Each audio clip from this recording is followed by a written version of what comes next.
Just Because. Jane's Addiction are back then. Yeah, excellent. And so are we. Indeed. Alright, I'm Ricky Gervais, with me Steve Merchant and Karl Pilkington pressing the buttons on XFM 104.9. Well, I'm looking forward to today. Because, not only have I got, you know, a bit of Bowie, a bit of Springsteen, Mock the Hoople, Pretenders, R.E.M., an Elton John classic, don't laugh, right?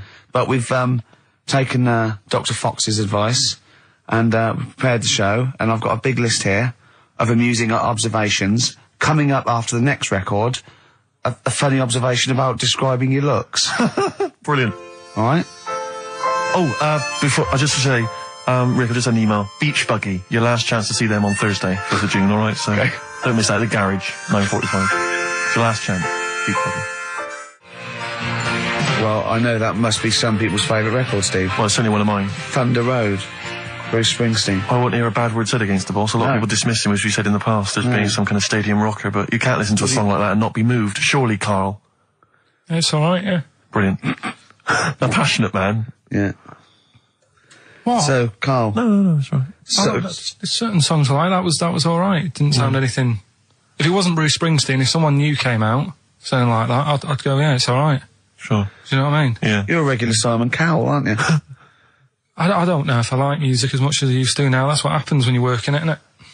Because Danny Minogue was on the telly in the week. Is it like when you work in a sweet factory and you don't nick the Mars bars after a couple of months? Yeah. Yeah. Danny Minogue was on the telly in the week, right? Yeah. And she was doing a medley. Yeah. Why do people do them? Well, to try and get all the hits. I know what you mean, yeah. Well, who's that busy that they haven't got time to listen to a full album or... Well, it was it's like a meal in pill form. Yeah. Well, I like most of Danny Minogue's hits, but I don't like the whole song. Yeah, exactly. So if you want to just like pop the best bits down, 30 seconds, put them all together, yeah. Well, I've got a Stars on 45 record from the 70s. Do you remember those? Yeah. Stars on 45. But it's like you say, I mean, this one had it would be a snatch of Stevie Wonder, followed by the MASH theme, followed by Layla, just the intro. It was sort of, it's not music. It's just... Well, we do a bit of that, don't we? That's what DJing is, isn't it? It's a bit of everything. But we play the whole song, don't we, often? Mm. Yeah, we're better, aren't we, Karl? Oh. So what do you want to talk about today? Do you want to look at the list? Yeah, well, it's got describe looks. That's our list we've put. So this is a very amusing sort of link about describing your looks. I don't know. What's this? I don't remember this. No, I just was thinking like, everyone's got an idea in their head, right? Of what well. Careful, Karl. Don't open yourself up to criticism. Go on, yeah. Everyone's got Do you know what I mean? Everyone's got an idea of what they look like and stuff. If someone wanted to know what I look like, or what Ricky looked like, or what you look like, Steve, if that... Yeah. What would you use to describe yourself? Do you know what I mean? Words. Not really. I don't understand. What do you mean? Well, like... someone who doesn't know us, we've got to describe, and what's the game to hopefully get some sort of interpersonal language going, so you know they've got the same image as you, to a certain extent. I'm just thinking, if I was to meet Steve in a restaurant, right, I'd nothing untoward going on. We're just hanging out. No, just having a chat, just having a normal night out. Yeah. Who's paying? Because I mean, is it expensive? Go Dutch. I mean, right. So, I say to you, I'll see you at 8, right, in this restaurant. I'll turn up at the door. It's a bit of a posh place, right? So he's Steve Merchant in. Yeah. And the waiter sort of goes, I don't know. What does he look like? Right? And where's he from? Just a little French fella. Oh yeah. And what does he look like? So the thing I'd pick up on first, tall lad. Tall, yeah. And then he goes, we got lots of tall people in, right? And I go, big eyes. Big eyes. Yeah. And then he'd go, yeah, he's over there. I'll be honest with you.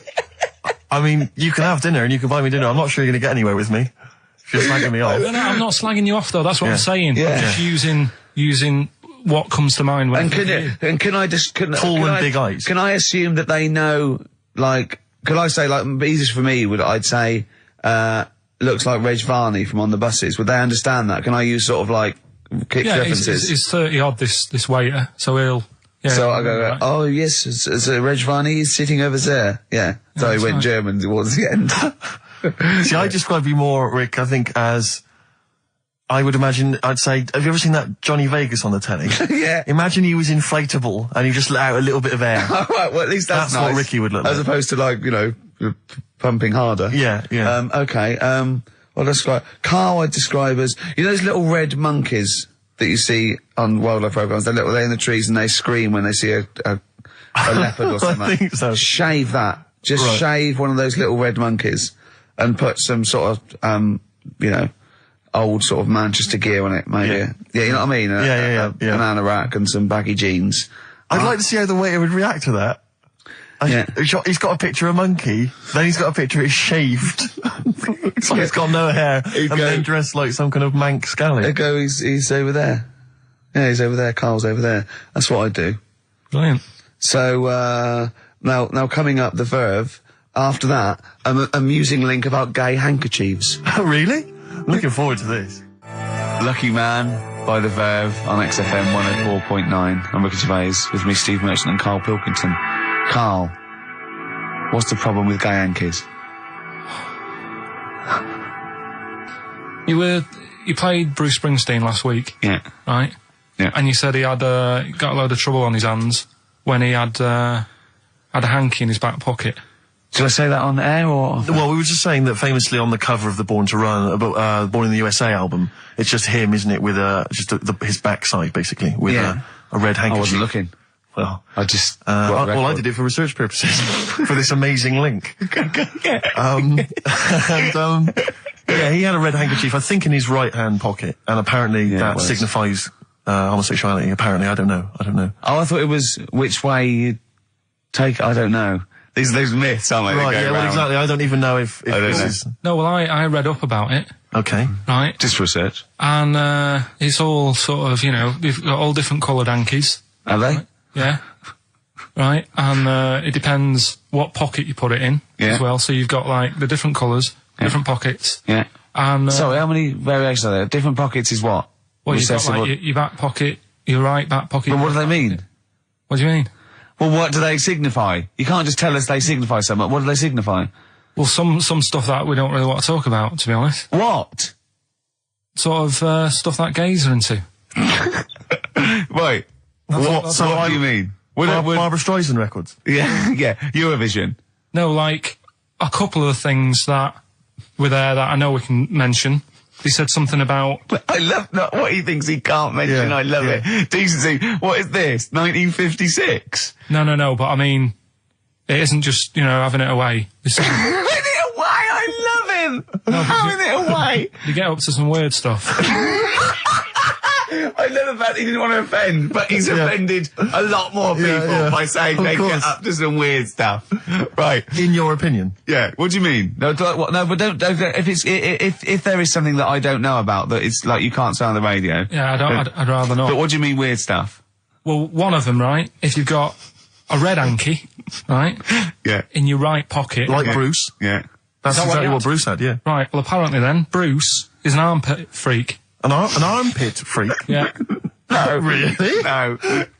But that's very specific. Karl. Seriously. Well, what? Right, okay. What else is there then? Sorry, is there some kind of homosexual body that sat down and came up with this at some point? Well, you said this is getting crazy. You've got, like, a blue handkerchief in your top breast pocket. I don't know what that means. You need to sit down. There's some kind of summit, figure out what it means. Yeah. It's just that you're not free from it either. So if you were to go in like a gay bar, which, you might do if you're straight anyway, because they're, good places, I think. Mm-hmm. Right? You can't actually go in there if you've got a cold, because every coloured hanky represents something. Right. So if I was to go in, had a bit of a sniffle, I could get into all sorts of trouble. Right. What, pull out a Marks and Spencer's white linen hanky, that means you like to be tied up and whipped. Yeah. There was another one, armpit freak we've covered. Armpit freak is done. We've covered. An armpit freak? I don't really know what that means. Right, okay, yeah. But there was just one other thing, like a blue and white one, is if you're into sailors. To sailors? Yeah, if you have a little blue and white hanky, that's in your left pocket. Yeah. Right. Blue and white equals sailor. So I wanted to ask you something. Remember, again, we've got to be careful here. When you wouldn't leave the building that was on fire because you you were standing proud. Hang on, we need this. Some people now don't know what you're talking about. Carl, you were on holiday. Yeah. On holiday in Tenerife, right? Yeah. You'd had a moment of intimacy with your girlfriend. Yeah. A knock on the door. You had to stop and get up. And you peeked around the door. It was a fireman saying, get out. But you didn't want to leave because you had a... Yeah. Yeah. It was a little... Yeah. But what I don't understand is you maintained that while looking at a Spanish man dressed as a fireman. Yeah. Is that true? Is that the fact? You maintained... I'm sorry to say, you maintained arousal whilst looking at a gentleman dressed as a fireman. No, is that, these are the facts, and they are undisputed, right? Did you maintain... I'm not a machine, though. Do you know what I mean? I can't turn it on, turn it off.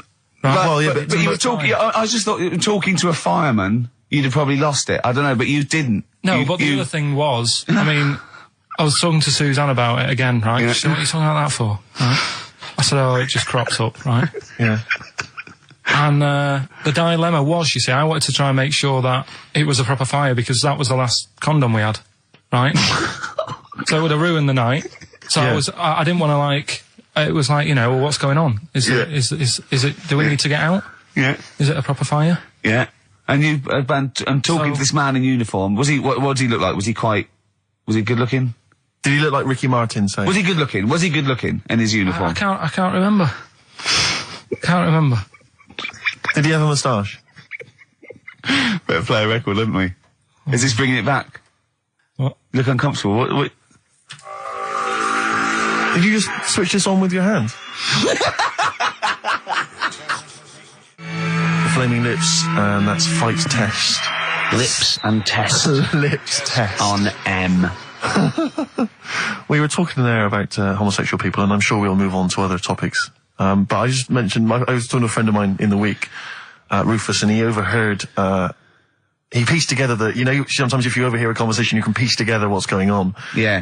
And, it sort of transpired from what you could make out that one gay guy had just realised or just found out that his gay boyfriend had, maybe been having an affair and was on the phone, and had called this person, the third party. So the other one was crying, wasn't it? The other one was crying in tears. Obviously, they just had a big argument about it. And all he heard on the phone was the guy saying, in very kind of earnest tones, I'm going to do everything in my power to destroy you. Well, I just like to think what that was. What was he, No more guest list to GAY. GAY. I am going to, slash your diesel jeans with a pair of scissors. What if they're listening now? I know, I mean, it's probably an emotional time for them. Yeah, but they probably don't think we're talking about them. No, not those. It's probably happened quite a lot this week. Well, possibly. I do know quite a lot of gay people, right? But they do jump about when it comes to partners. Right. Carl. No, Lee. Freedom of speech. Yeah. Let the man speak. No, I'm not saying that's a bad thing. I mean, it's quite, they don't, if they get bored, they move on that. Which is fair enough, but they do, How have you pieced this together? And they go out late, don't they? Well, we've covered that, haven't we? We've done that. Yeah. How have you, so Do you know how we covered that? His favourite record is Killing a Georgie. And he went, at the end of the record, he went, see, but how late was it? Yeah. If he'd have been sort of going out at a decent time, that wouldn't have happened. Or, Do you know what I mean, Steve, though? They're always getting ready to go out about 1:30 in the morning. You're asking for trouble. yes. Incidentally, I should just point out that, Oh, dear. that, we've had an email, I've lost it here now, but anyway, it was one of our listeners saying that we've slightly embarrassed ourselves because, of course, Bruce Springsteen on the cover of Born in the USA doesn't actually have a handkerchief in his back pocket. It's actually a red baseball cap. So, well, I don't know if that also counts. I don't know if it's any kind of What does that object. mean, though? Yeah, into heads. Into little round heads. Oh. If Bruce Springsteen, and he's obviously not gay, but if he said, alright, Karl, just, little cuddle, would you turn down Bruce Springsteen? Yeah. Well, no, but why? Just like, alright, mate, you hug your mates, don't you? If Bruce said, alright, Karl, I like your show, love your head, little cuddle, a mate's cuddle. No, I just, I say, what you doing? You just say, look, We're a couple of old friends. look, Bruce Springsteen wrote all those great songs. I like what you're doing. Let's cuddle. Let's have a little, alright, You know, mate. one thing is, right, Steve, right, do you know how he likes to squeeze me head? How Yeah. Ricky likes to squeeze me head? Yeah. He had an old mate over this week. He's got a similar shaped head, apparently, as mine. Yeah. Right? He's hardly gave me a call or anything, because he was busy with this other fella's head. Oh, you feel quite bad about that. Well, This is a better head to squeeze. I'll tell you why. Because he shaves his every day, right? He's got the same sort of hair problem with him. Shaves every day, right? problem. No, I know. And it's because he's had it shaved all the time. Like, Karl's is sort of comes through a bit long at the side sometimes. It looks a bit unkempt towards the end of the week. I've seen there's a couple of little pimples under there. But I really have to do it. Just like get there, slap my hands in it, squeeze it. With this one, I can sort of get my finger. Do you know what I mean? I get my, really, you know. You're like a gay, the way you jump about from head to head. That's my record. You're like a saying. gay. Just saying. Right, still coming up then. What have we got coming up? We got Rockbusters. Oh, is any monkey news this week? It's been a problem. Why? It's not much has been going on this week. What, in the monkey world? In the monkey world. I don't know if they've caught on to the fact that they're getting coverage. They're keeping their behaviour hush-hush. Be a bit careful, but I found something. Have you got Rockbusters? It's your last chance, don't forget. Is it good, these? Got Rockbusters, got some good prizes. Steve will look at them in a bit. Yeah. Cheeky Freak of the Week. Have you got a cheeky figure of the week? Got that. Got Yeah. that. So what deformity is it this week that you're ridiculing? Well, keep listening. I didn't really appreciate the Stones when I was younger. I was always a Beatles fan, but now I can't really listen to the Beatles. I just No. it's like I've used them up. It's about you know? 5 tracks I like. Yeah, the but Beatles. the Stones just get better and better. And that The one's more you hear. brilliant. And the video's so good as Oh, well. amazing. From 1981. That was Waiting on a Friend. From the Rolling Stones. Right? What we got? We got more fun coming up, I imagine. Yeah. Cheeky freak of the week. An amusing story about inflatable testicles. We've already given you half an hour talking about gay people. Who knows what else will be coming up? Yeah, it's big market. Out of Time by Blur on XFM 104.9. All right, Karl. No. What are you thinking? Stinking. That stuff. You're an enigma, aren't you? I would just say hello to, we've got an American listener apparently, Karen. Anyway, what else have we got? I thought that might fill up 4 seconds. We're not struggling, are we? No, I no, mean, no. we Well, do. just consult the list of Hold on, Dr. let me have a look. Fox-esque amusing Wife, topics. Wet Ones, Screwball, Shop Train, Cheeky Freak, Ronan. What's What that? was Ronan? Ronan. I just was telling you the other day about, you know, that song that he does. Loving Every Day as if it's your last one. Right. Yeah. I'm just thinking he's saying that as if like, oh, I'll have a good day. But I reckon if you knew it was your last day, I don't think you'd be in the mood to do anything. Yeah. But what- That's true. But, well, yeah, I but think the point is that it's living every day like it's your last. So, God, imagine if it was every day like the last. Right, let's go mental. And the good thing is, we've got tomorrow. So he's got the best of both worlds. That's what Ronan's saying. He's saying cram it in, because it might be the last. I think it's more like, it's the not knowing, isn't it? Live every day. I'd actually be happy if I never knew when I was going to die, Yeah. and I was definitely going to die in my sleep. What a brilliant life you'd have. Do you know what I mean? What, so you don't get an illness, but one night you go to bed and... I know that if you knew you were going to die in your sleep and never knew when you were going to die, it wouldn't matter if it was tomorrow or 30 years' time. It wouldn't matter, would it? Yeah. I've lost you, haven't I? I've lost you somewhere. I can't, I thought that was pretty easy, all that. I said die in your sleep and not know when you died. There was no high concept there. No sleight of hand linguistically. Where did I lose you? I think you lost him on sleight of hand linguistically. Just then. You've lost him again. Yeah, I think that's the way I'd want to go. I don't want to know about it. That's why I don't go to the doctors or anything. That's a good, Brilliant. good approach. And do you know, remember him saying he's going to die of cancer because he doesn't check his balls. He doesn't like the feel. Of course, of course. What do they feel like, your balls? Like a wet chamois leather.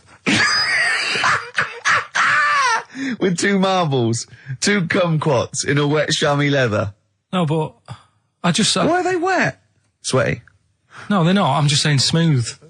Are they smooth? Yeah, because a chamois leather's smoother when it's... Do you shave them? No, I don't. In case a fireman pops round, you want to look your best. It looks like your head. You know, the fireman pops round, there you are, and he goes, oh, nice, smooth.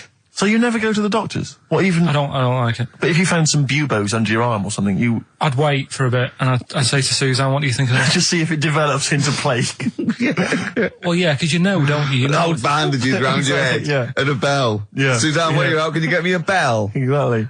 Brilliant. I don't- You know, there was this kid at our school we took the piss out of for basically the rest of his time there, because when he was about 11, someone said, "How would you want to die?" Right? We do that thing, drown in fire or that. He said, "I want to die of old age in my mother's arms." How old was he? Like 11. Loser. In my mother's arms? No. What, getting off with her? What was that mean? Die of old age. You know, so how old she? Brilliant. I want to die of old age with my nan and my mum. Yeah, all in the same bed. Oh dear. So if it was the last day, if you had one day to live, okay, what would you do with your day? Now let's assume that you're not in a state of ill health. there's not much you can do. It's just the end of the world. And you've What got do you one mean day. there's not much you can do? I mean, that's what we're asking you. It's the last day of your life. It depends, doesn't it? If we're all in the same boat, if someone says, "Oh, unlucky," without bitterness, like, "Oh, we accidentally exposed you to some radiation poison, you got a day," or if it was like, "There's a meteor coming this way, we're all in the same boat," I think it would be different. It depends whether it's you It would make no and the difference rest to of the me. world. No? I'd do the same thing. I'd steal a car and go joyriding. But like go mental. I'd be smashing stuff. I'd be knocking people over for a laugh. I'd be Yeah. going crazy. It'd be like Grand Theft Auto. Right. It would be okay. extraordinary. Brilliant. Driving through parks. That's Everyone what drive through a I park. did in the getaway. Yeah. I tried to play it seriously. Within about 10 minutes, I was just going around areas I knew, Yeah, trying to knock exactly. people over. Yeah. Yeah, I don't think I'd want to do that much. Seriously. You can watch telly, because you might not know how the thing ends. Sure. Yeah, be a waste of time. You could watch 24, couldn't you? If you had a day Yeah. on DVD. Do that then, do that. Do that, yeah? Well, but I mean, let's be honest. Let's say you can take all the money out of your bank account. You can fly anywhere in the world. You can do whatever you want. Well, not a long flight. You could. Well, no, but you've got your girlfriend. Australia, you wouldn't make it, would you? No. Why wouldn't you go to the monkey sanctuary down in Cornwall and just go around cuddling as many monkeys as you can? I'm going to tell you something now. Go on. Go in there next week. Are you? Yeah. Taking my mum and dad away, because like Suzanne's mum and dad are there. What, you're donating them? Most people put them in a home. What are you going to say? How you a monkey sanctuary is cheaper. Taking them down, taking them down to Cornwall. Hold on, I thought you said you'd never go away with parents again. No, but that was Suzanne's mum and dad. Oh, is this to get even or something? So we'll do that, and then we'll can it, then. That was your outing. You're phoning both sets of parents over and goes, right, you won't be seeing us ever again on holiday. We've taken you away, Be careful that the monkey people don't buy you off your Yeah. parents. And You know, set don't you make up sure in one cage. make sure they don't leave any of the monkeys' food in the telephone box, because Dad'll have that away. Yeah. No. I was talking to him about that the other day. About the nicking in phone boxes. And he Should we reminded just me- explain that to Well, people? they live in a small village in Wales, and it's like one sort of utility store. And when it's shut, they leave your shopping in the telephone box across the road. And Karl's dad found out about this and goes and helps himself. Yeah, to other people shopping. That's terrible. Yeah, go on. And I was talking to him about that, saying, have you picked up any surprises in the phone box? And he said, no. We were talking about other stuff he used to do. One of them used to be going in this supermarket, right, in Manchester. Yeah, Needs a new pair of shoes. yeah. Go in, take a new pair off the shelf, pop them on, leave his old ones there. Really? And walk out again. Yeah, brilliant. Floor. And then you go in after and buy his old ones back like an idiot. Yeah. Yeah. You'd go in the next day. They look nice. Yeah. My dad's got a pair just like that. I've always wanted some. Can I have those? Incidentally, we don't advocate the stealing of shoes from shops. Or the joyriding and killing people. Unless you've got one day left. Okay. Or phone boxes. John, fighting. M. Gervais, merchant, Pilkington. Rockbusters. Oh, brilliant. Is there a jingle for Rockbusters? I don't think there's ever been one, is there? No. Can you come up with one quickly? Oh, Rockbusters. Brilliant. All right. Well, the prizes this week, there's not many. I have to say, Karl's not sourced many, but what he's got are actually good quality. Well, I'm trying to instill in him that it's, quality, not quantity. Absolutely. As opposed to like 15 copies of, Fools and Horses Christmas Special with a giveaway 3-wheeler. Yeah. Car and Primal Scream's Greatest Hits on 11 CDs. Yeah. Not Primal Scream, in Spiral Carpets. Oh, that was it, yeah. Spiral Carpets. Anyway, yeah, we've got this new Kiss FM Hip Hop Classics compilation, which has got some really good stuff on there. New stuff from the likes of, Outkast and the Wu-Tang, but some old classics from Public Enemy, and of course LL Cool J's Mama Said Knock You Out. It's worth having alone. That track. Yeah. I think this is 4 CDs? No, 2 CDs. The Best Air Guitar Album in the World, Volumes 1 and 2, and a special box set. Yeah. You've got all sorts on there. There's May. Brian Adams is on there, Robert Adams, Palmer. May, but also Palmer. excellent stuff. Beastie Boys, Clash, we got the Kinks, so that's good. Abigail's Party, the DVD thing with Alison Steadman. I know you're quite a fan of that, aren't you, Rick? Yeah, it's good. It's good. She's, from many years ago, if you've not seen it, it's good. This, Later with Jules Holland DVD, it's got, live performances from PJ Harvey, the Cardigans, Rollins. But he is playing Boogie Woogie over their tracks. I would hope so. Okay, good. And also, is this the new albums from The Thrills? Yeah, Is it the album? Yeah. Yeah, so that's a little, Wow. Is that exclusive? It's not even out yet, is it? I don't know, not even out. Not even out. Wow, that's the sort of things that Karl can come up with if pushed.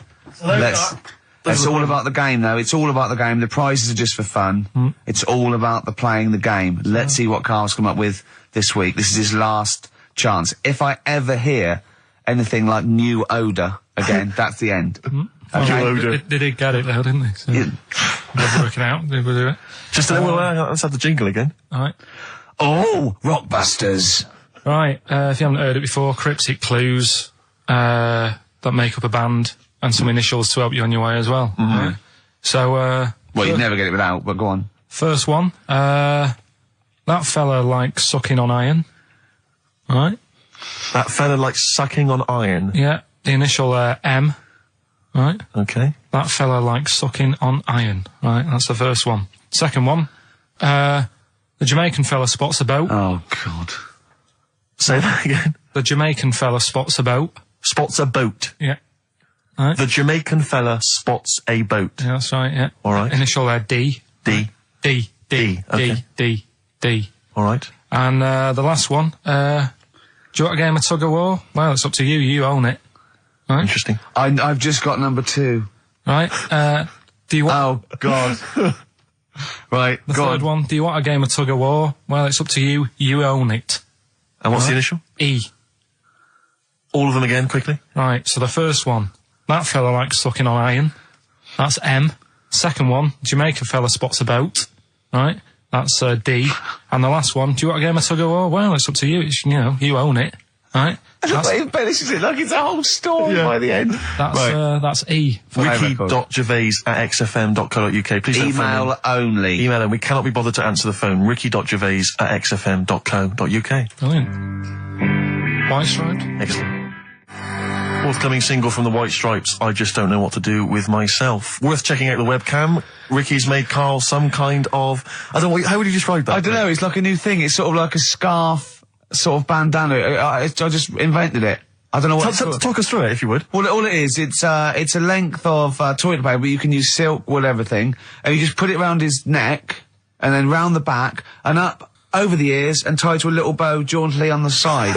If you could actually stand up, just in case they got a webcam shot of it, you can see that there. What would you call that? I don't know. It's sort of like a bandana, but I don't know.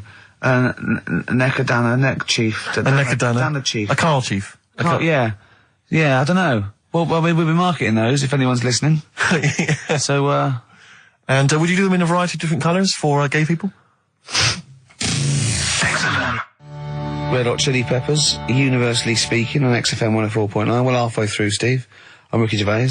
That was Mr. Merchant I was referring to there as Steve. Familiar. Friends by now. 5 years in the making. Karl Pilkington, I know him a year and a half, but he's a good friend as well. All right. Alright, XFM, where paths cross. Alright? Oh, so, any interesting things to talk about, guys? Dr. Fox style? Any amusing observations? Have you taken a sideways look at the week's news or anything, Karl? What have you... Tell you what I did here last night. Go on. 5 Live. They do like a review of what's gone on in the week. We've been busy in the week. I haven't always got time to follow what's going on. In the world, sure. Someone's made a chicken with teeth.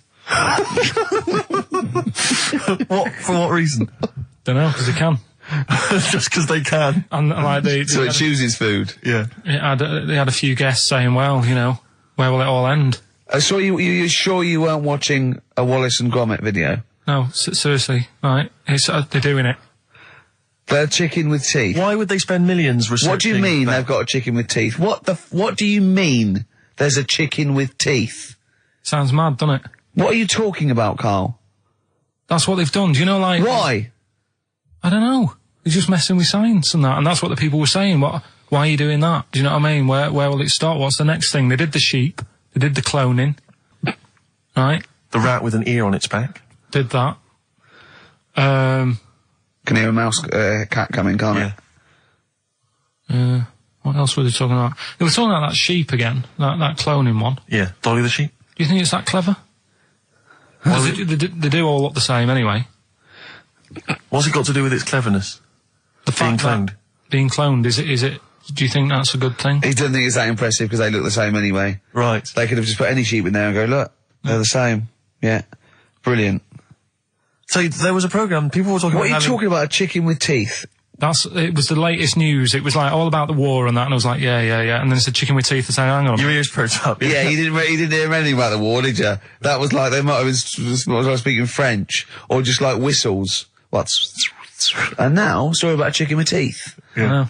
You stop washing up, maybe someone can let us know, you know. Oh, God, don't open the floodgates. No, but I'm just saying I don't know the full thing. They just, Of course you don't. Surprise. They just touched on it. Yeah. Anyway, other stuff I did do proper research on in the week. Go on. Having testicles done. Having your testicles done. Yeah. What does that mean? Same magazine that was doing the hanky coverage. Letting you know what all that's about. It was like a great magazine. How can we get him as a pundit on these news shows like Newsnight? Do you know what I mean? Sky News. On there, wouldn't he? Just on there, just ask him what they think. Wouldn't that be amazing? Is there a producer out there that would take a chance on Pilkington? It's Pilkington, Raggy Omar, Ian Hislop, and they're a panel of people, and they just ask people. Yeah. Yeah. So you can have your testicles made bigger. Why would you want to do that? Well, that's what I was asking. What's the point? Well, the actual testicles, or do they just inflate your ball bag? Because you could do that, couldn't you? You could have some air injected so it was like a big... so they'd look bigger, but they'd rattle around inside, wouldn't they? Make a little noise, wouldn't it, when you're at... like manacas. Like some kind of instrument. Yeah. That was sort of like one of those African instruments. It's like a big sheep's bladder with all... There's Pedro on the maracas. Yeah. Yeah, just stripped to the waist. Yeah. With us hanging out. When you're sort of like, the neighbours would think, what's he doing? He's been playing those maracas all night. And really, you were... Yeah. You know. Why the mouse with the ear on its back, go and keep it down. Yeah, this is really loud to me. Hey? Why would someone have that done then? You brought it up. Yeah, Well, presumably so that they could draw a little funny face on them. Yeah. Obviously. And you could let them down after the holiday, like you do a Lilo. Exactly. Just let 'em on holiday you're floating round, you know, like you're just in the sea with your big instrumental manacas, right? Just floating. You're having a whale of a time, like people playing it as they go past. Exactly. All right, Karl. All right, Become a bit of a sort of local celebrity. Yeah, look, there's Karl with his floating manacas, like a big jellyfish, right? Yeah. And then the end of the holiday, or Saturday. If you've got a little pair of tight speedos, it'll be like Jordan walking around. And then you just like... Just let them down when you come let back. the knackers down for the plane. Yeah. Because apparently they do get bigger, don't they, as you get older? When you're an old fella. No, I think they get lower. I think that's it, that testicles and breasts get lower. Is that purely gravity? I think so, yeah, probably stretching a bit, innit? So is wear and tear. Is the old fellas who are walking about saying, oh, sick of these? They don't tread on them. Well, that's why old people have always got to have a little sit down. You know, 100 metres. Yeah. Put them in the socks. Exactly, yeah. Or they can have I suppose you can have like a little ball lift. You can have a facelift, can't you? Have a little nip and tuck. Or probably a facelift would help, wouldn't it? Because if you pull your face up... That's going to bring the skin up. Bring up a little bit, yeah. Don't go too far. You'll have a little knob as a tie. But you can, you can tighten stuff up. Speak for yourself. Steve with his kipper tie. That's a lovely tie you've got there, Steve. And you look so young. Yeah. What's that little sack underneath it? That little brooch. Well, wait. Playing with your little manacas all night, Karl. So, a chicken with teeth. and you can have your balls done. That's, imagine Kirsty Ward, whatever her name is, on Newsnight, saying that. And now, 2 features of the week. The war in Iraq, let's forget that. Who wants their knackers done? And look at this chicken. Careful, it bites. I think we should send this link to Dr. Fox and see if he thinks it's an improvement on what he heard during the sonas. Play a record. Yeah, get this link, send it to Dr. Fox. He'd love it. Alright. Plus, he'd be able to offer some kind of medical explanation. Yeah, exactly. Teenage Fan Club. Oh, brilliant. One of Kurt Cobain's favourite bands, apparently, Teenage Fan Club, and that was the song Radio. He loved them.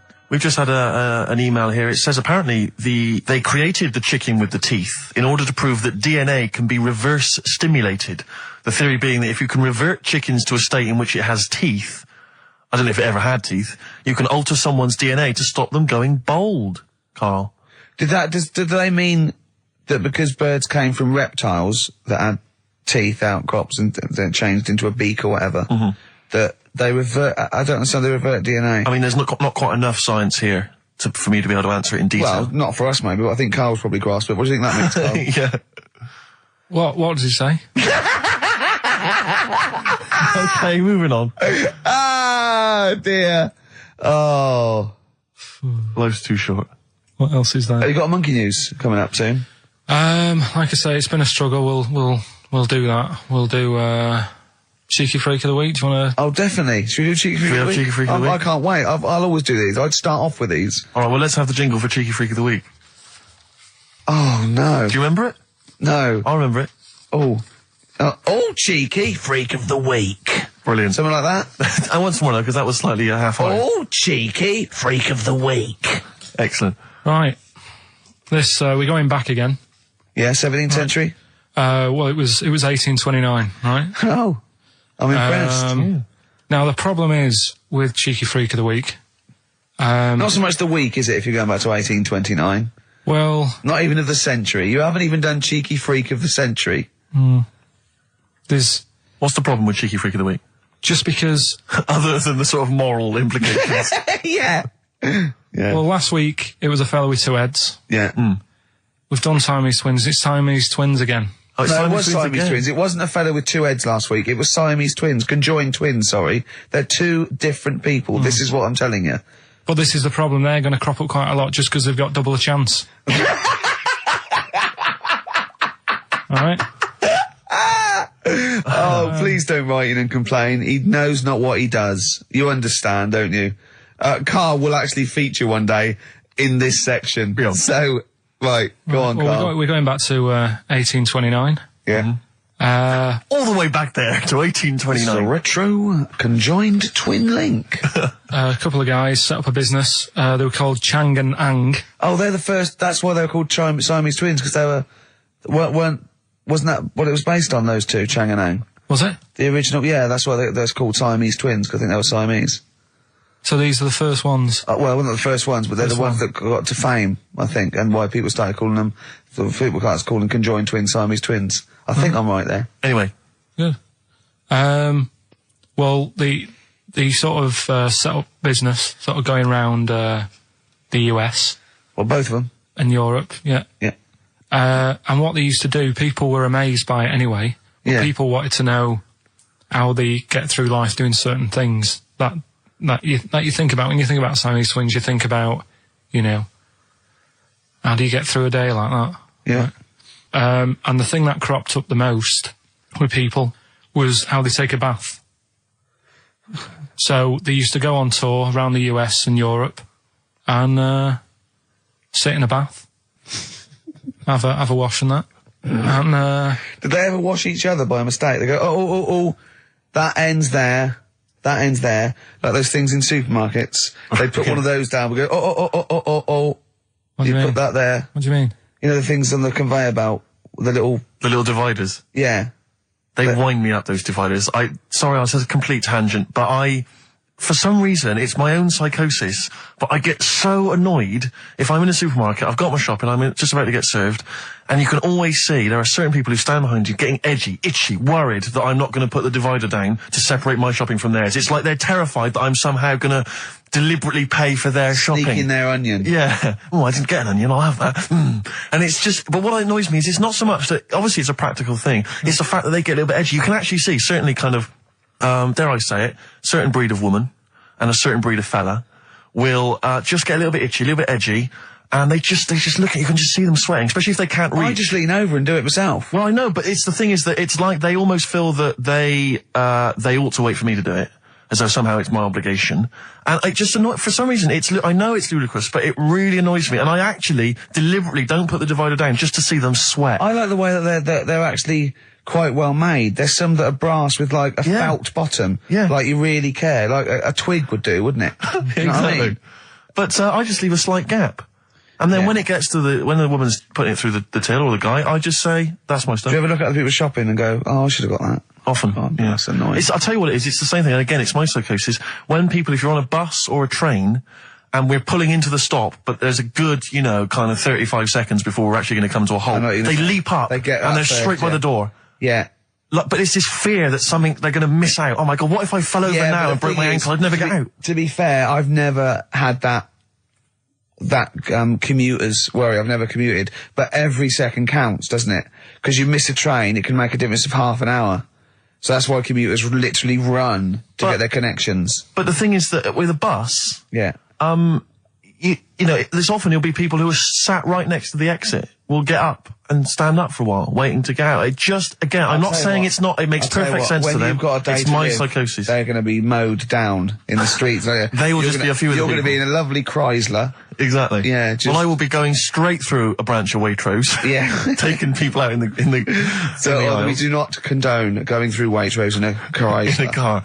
Now, as Changanang, they're in the bath, they're washing their own bits, they've got one of those dividers, right? They go, well, that's definitely yours. I marked mine. That's definitely mine. Don't wash that, Chang. I wouldn't, Ang. I wouldn't wash that. Right? So what are they doing? They're in the bath. Carry on with the story.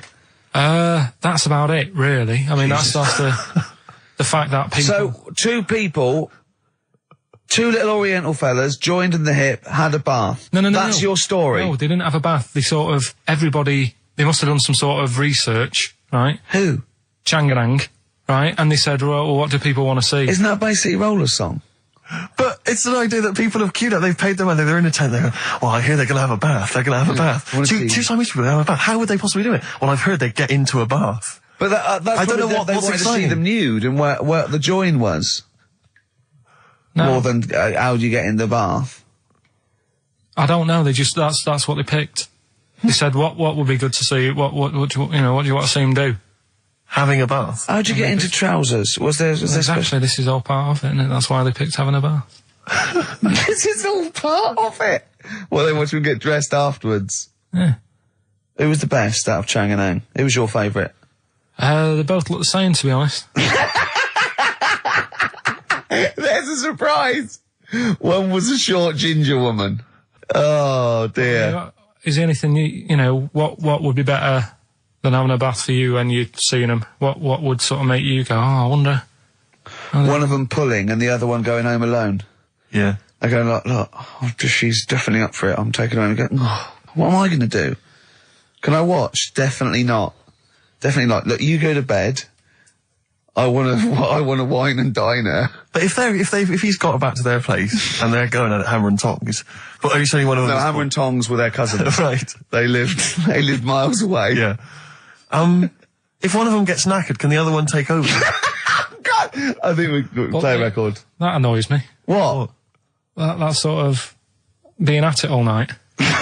What do you mean? Let's put a song and I'll come back. What do you mean? No, come on. Seriously, because okay. R.E.M. Yeah. Well, after R.E.M., Night Swimming, being at it all night, and why it annoys Karl. Night Swimming by R.E.M. Well, before we played that track, you remember Karl was on the teetering on the cusp of telling us why he's annoyed at going all night. I assume you mean relations. Yeah. What do you mean? What annoys you about that? What? Sexual relations all night. The concept, or people keep you up. Is it your next door neighbours or something?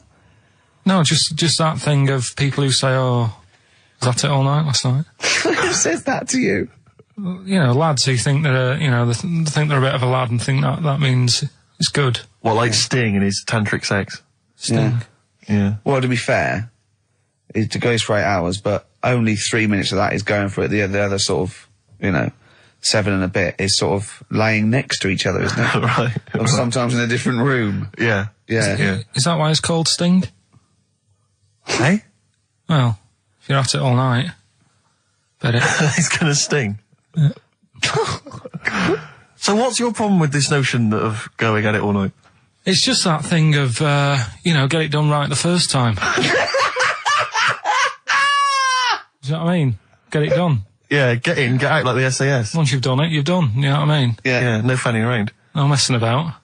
So, it's just that, innit? It's like, do it right the first time. Once you've washed up, right, you put the pots away, you don't dirty them again. What a lovely analogy. That's one of the great Is that what you metaphors. say to Suzanne? Come on, love. Once you've washed up. I've already washed up. You don't dirty the pots again. Go. What a romantic Ding dong. song. Hello, is there a fire? Oh. Hello. Did he have a moustache, the fireman? Oh. Radiohead, they're there on XFM 104.9. I'm Ricky Gervais, Steve Merchant, Karl Pilkington with the answers to Rockbusters, the biggest quiz on radio, probably. Mm-hmm. Do you want to remind us the quiz? No, you mean the crappiest quiz on radio? Yeah. Right. First one was, that fella likes sucking on iron. Yeah. Right. The initial was M. Yeah. What was the band? It was Metal Liquor. Alright. What's Metal Liquor? No, wait, I've never heard of a band, Metal Liquor. Metallica. No, you said Metal Liquor, I don't understand. Yeah, Metal Liquor. Metallica. What? No, say it again and try and make Metallica sound like Metal Liquor. Metallica. Metallica. Metallica. Is he having a fit? Say it again. Make Metallica sound like Metal Liquor. Metallica. Metallica. Okay, next one. Right. Yeah. Second one, the Jamaican fella spots a boat. That was easy. That was D. That was Debage. You got that? Make it sound like the band. Debage. Make it sound like a Jamaican fella saying, spotting a boat. Debage. Right. So you got that one. And the last one. Do you want a game of tug of war? Well, it's up to you. You own it. Yeah. Right. That was E. That was your rope. Right. Europe. Europe? Right. Who did the final countdown? Yeah. So that's the... No, what? We've let that go?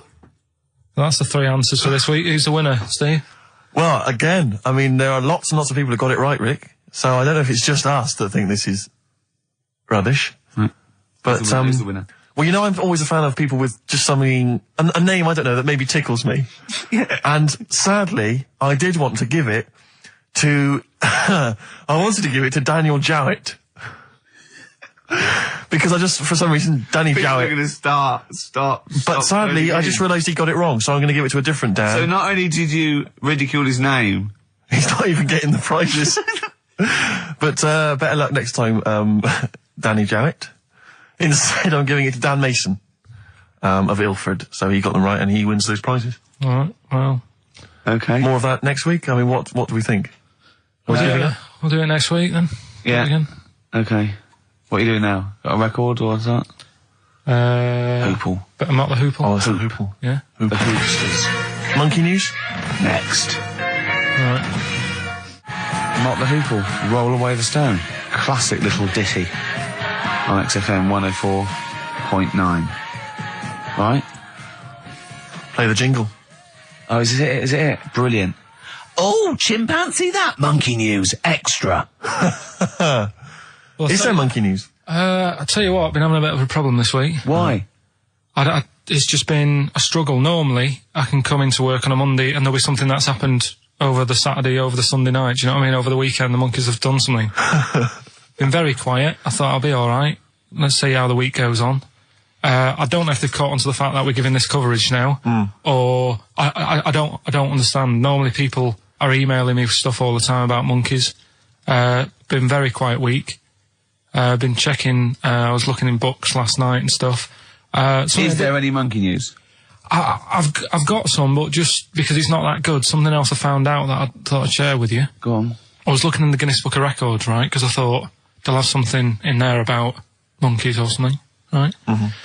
And there's a little monkey, I think it lives in Asia, right? There's loads of them live in Asia. Might just be travelling, but yeah. And something I found out, I don't know if they've got it right, and that's why I want to bring it up. Apparently, it's the mammal, right, that's got sort of the pointiest eyes that pop out of their head. Steve.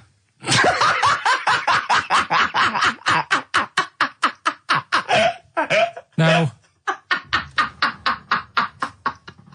the thing is, right, I thought that's interesting. Yeah.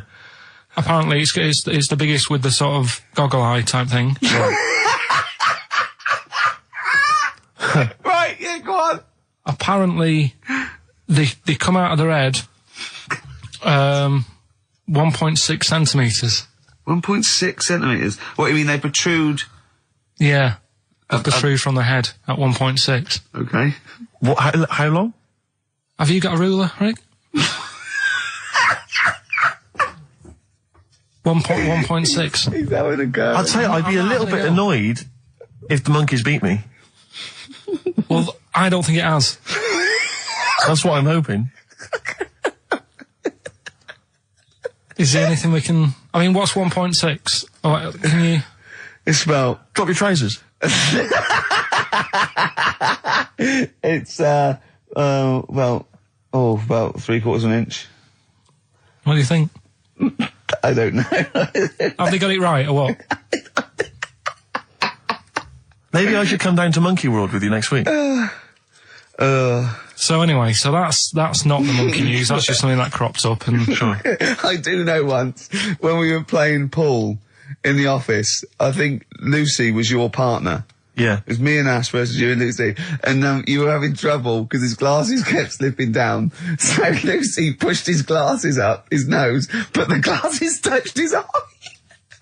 Do you remember that? Yeah.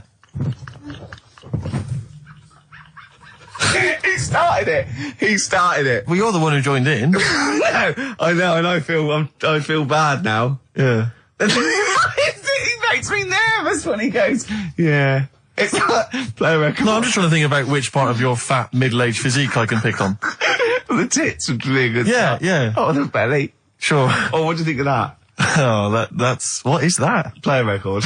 Is that monkey news for this week? Have we not got any other monkey news? Well, it's just, it hasn't been that good. I mean, the one that I found out here, because we've covered so much in the monkey world, right? The fact that we've done a monkey that was a sort of half man, we've done a monkey that got a decent job in a train station.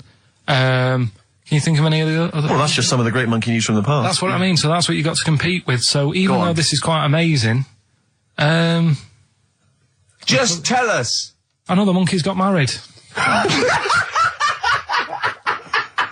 Oh, not another monkey getting married. What do you mean? It's got another one. You know, it was knocking about with some woman monkey for a bit. A woman monkey. They decided to, you know, get married. Yeah. They did. What do you mean they decided to get married? Was it pressure from her parents? They had a good do, and Good too. I love the spread. I love that. Peanut vol-au-vents. Yeah. celebrated in a pub, and then they both went off to the cage that night. That's what I mean. Even though that is quite impressive, But because it's not true. Or it's a joke. It's nothing. It's not. on an Nova website, official sort of news website. 2 monkeys have married in Romania. after a whirlwind romance. Well, that's After a whirlwind romance. God, yeah, a quick one hanging onto the rope.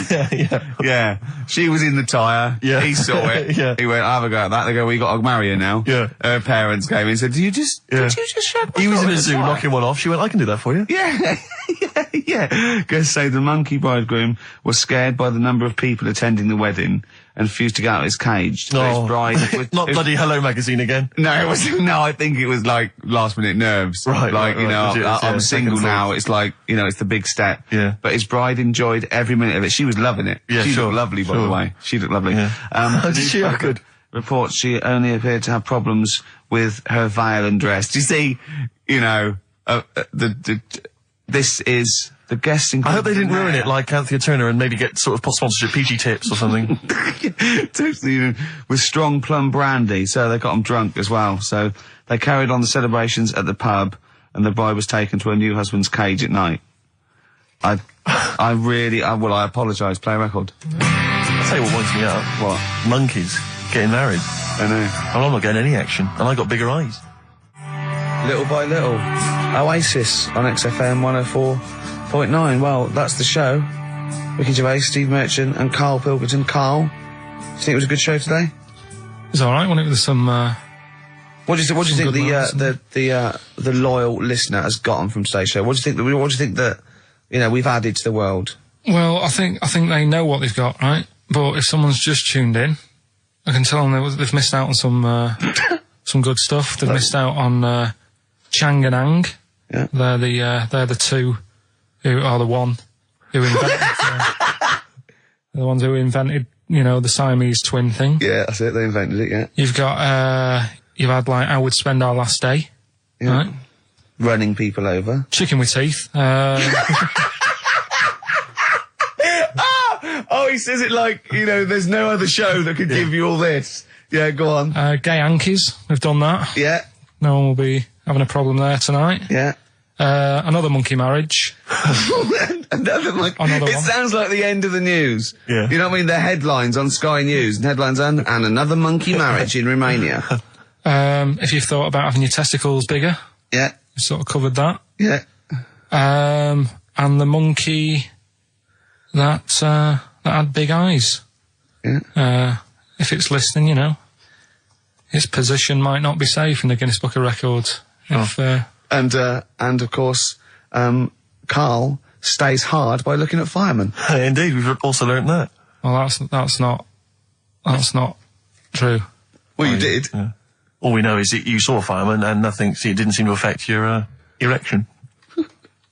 We avoided saying erection In fact, for 2 hours. if anything, it prolonged it, from what we can We've tell. avoided saying just- erection for 2 hours, and then he just Healthy young man. yeah. So, Yeah, no, sure, I'm sure he was. I'm sure he was, but Firemen keep Karl hard. right. You asked me to Pete for dinner, listening. you Amy Mann to end with. See you next week. come Bye. 104.9 XFM.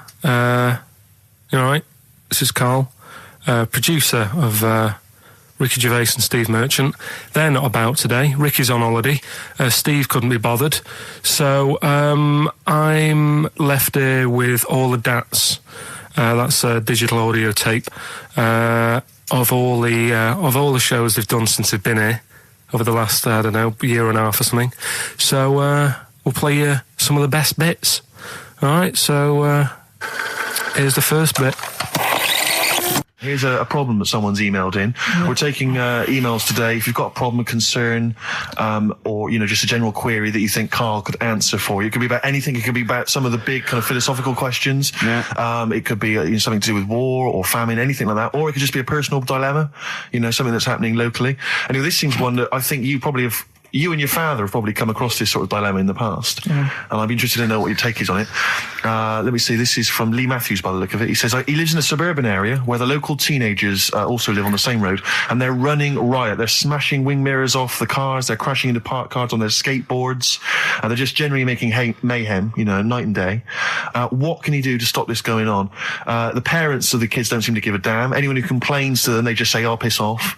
The police are useless because they never catch them in the actual act of violence, which is what they got to do to apparently convict them. So they don't know who to turn to, really. It's rather like when a little old lady went and got the A-team, And he was dressed as an elderly Chinaman. Exactly. She knew who he was. Colonel Decker didn't have a clue. Yeah. You see, it's weird because now it has got out of hand. Do you know what I mean? Like years ago when I was growing up on the estate, you had problems, but not like you have now. Do you know what I mean? Summers were nice as well, weren't they? Well, right. And Police are getting shorter and younger. But you yourself kind of admitted in the past that you were something of a tearaway. You didn't do anything like these kids here. The thing is, I was scared that if I got caught doing it, my dad would go mad. Yes. And I remember smashing a car window by accident and legging it in the lounge and sort of pretending to go asleep on the settee. Right? Genius. And I heard a knock at the door. Chloroformed himself just to be unconscious when his dad came home. And there was a knock on the door, and I thought, oh God, this is a fella who saw me. I was chucking a stone in the air, seeing how high I could throw it. Of course you were. Did it keep landing on your head? That would explain a lot. And it came down. Chucking a stone in the air, love To it. see how far I could It's throw brilliant. So, I wasn't bothering anyone. Did you by invent that game? Right, Did you get the stone for your birthday? Go and play with your stone. He gave one to Suzanne. Carl, go and play with your stone.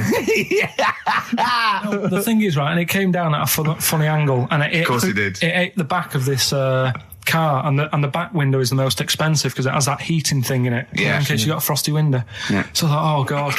So I legged it in, got on the settee, went to sleep, knocked at the door. Genius. It's a brilliant plan. It's a brilliant plan. I couldn't be guilty. I'm asleep. So I love the idea. So the thing is, our lounge used to sort of you could see in from the door, right? So this family who saw me do it saw me asleep on the settee, and my mum said, "Go and get the door." And I sort of went, "Oh," as if I'd been asleep. Yeah. I went to the door, like rubbing my eyes, and the fella said, "What did you run off for? I saw you." I was like, "Oh no." And I didn't see my dad. I went out. It was when he was working sort of evenings. So I went out so I didn't have to see my dad. And then the next day I came home from school, and my dad said, 45 quid. Ooh. That's all he said. That's all when he he said. looked at me. And then you fell asleep when he went, wake up. You know what I said? No, 45 quid. Now the thing Carl. is, he didn't have to do anything. £45, Carl. Now, I know you were saving up for a brick, but you can't have it. Yeah. Just So, Equally, if you're doing a bigger crime, Yeah. a bank job or a murder. Remember to take the stocking off your head, because if they wake you up and go, why have you got a stocking on your head? Just go, oh, I had a weird dream. Right. What are they again? Is the tip included? Yeah, go on, that one. Right. In Turkey, Nice. it's not, actually. That's where I went, and there was them little fellas after Suzanne in the kitchen. What? What do you mean? We went to Turkey. You went to And, Turkey and there were some little fellas. Well, they had quite a few sort of midgets working in the kitchen. Why? Is it a theme? No, Was it a it's theme holiday? I don't know. Might get them cheaper or something. Was it? So they were get them working. cheaper? They were working in the kitchen, and one of them fancied Suzanne and kept sort of eyeing her up, and she was winding me up, saying, "Oh, Not eyeing up and down, just eyeing her up. anyway, no." So What anyway, was she doing in the kitchen? no, it's like a pick what you want to eat type buffet, but you have people clearing the tables and that ready for you to come along. Are they low tables? And he was just keeping an eye on her. What did he say though?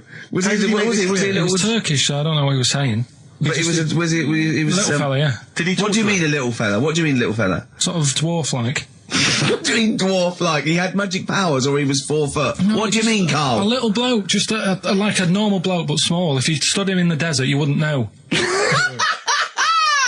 But he'd be hot and nothing says, around right, Carl. You should watch out for the monkeys. Yeah, underground. Those underground monkeys are dangerous. You can't just say there was a little midget fella who was eyeing up my girlfriend and then leave it. What do you mean? What was happening? This is a story to us. This is much more interesting to us than, and she was deaf, right, and she hit her head. That's much more I don't interesting. understand how it manifested itself. Did he come over and say something? No, do you know when it's like girls know, don't they? When someone fancies them. What do you mean there was lots of them as well? Do then? they? That's worth knowing. Listen, right, come on, right. So you went into this holiday, yeah? Yeah, wasn't And you went that into the dining room or something? Yeah, downstairs. And in you the looked dining over I room. thought this is all. There's no one serving. Yeah, and they go, Wait a minute. hold on, you looked down and there was a little waiter. There was loads of them running around busy. Why, though? Why did Because they it get was the... summer.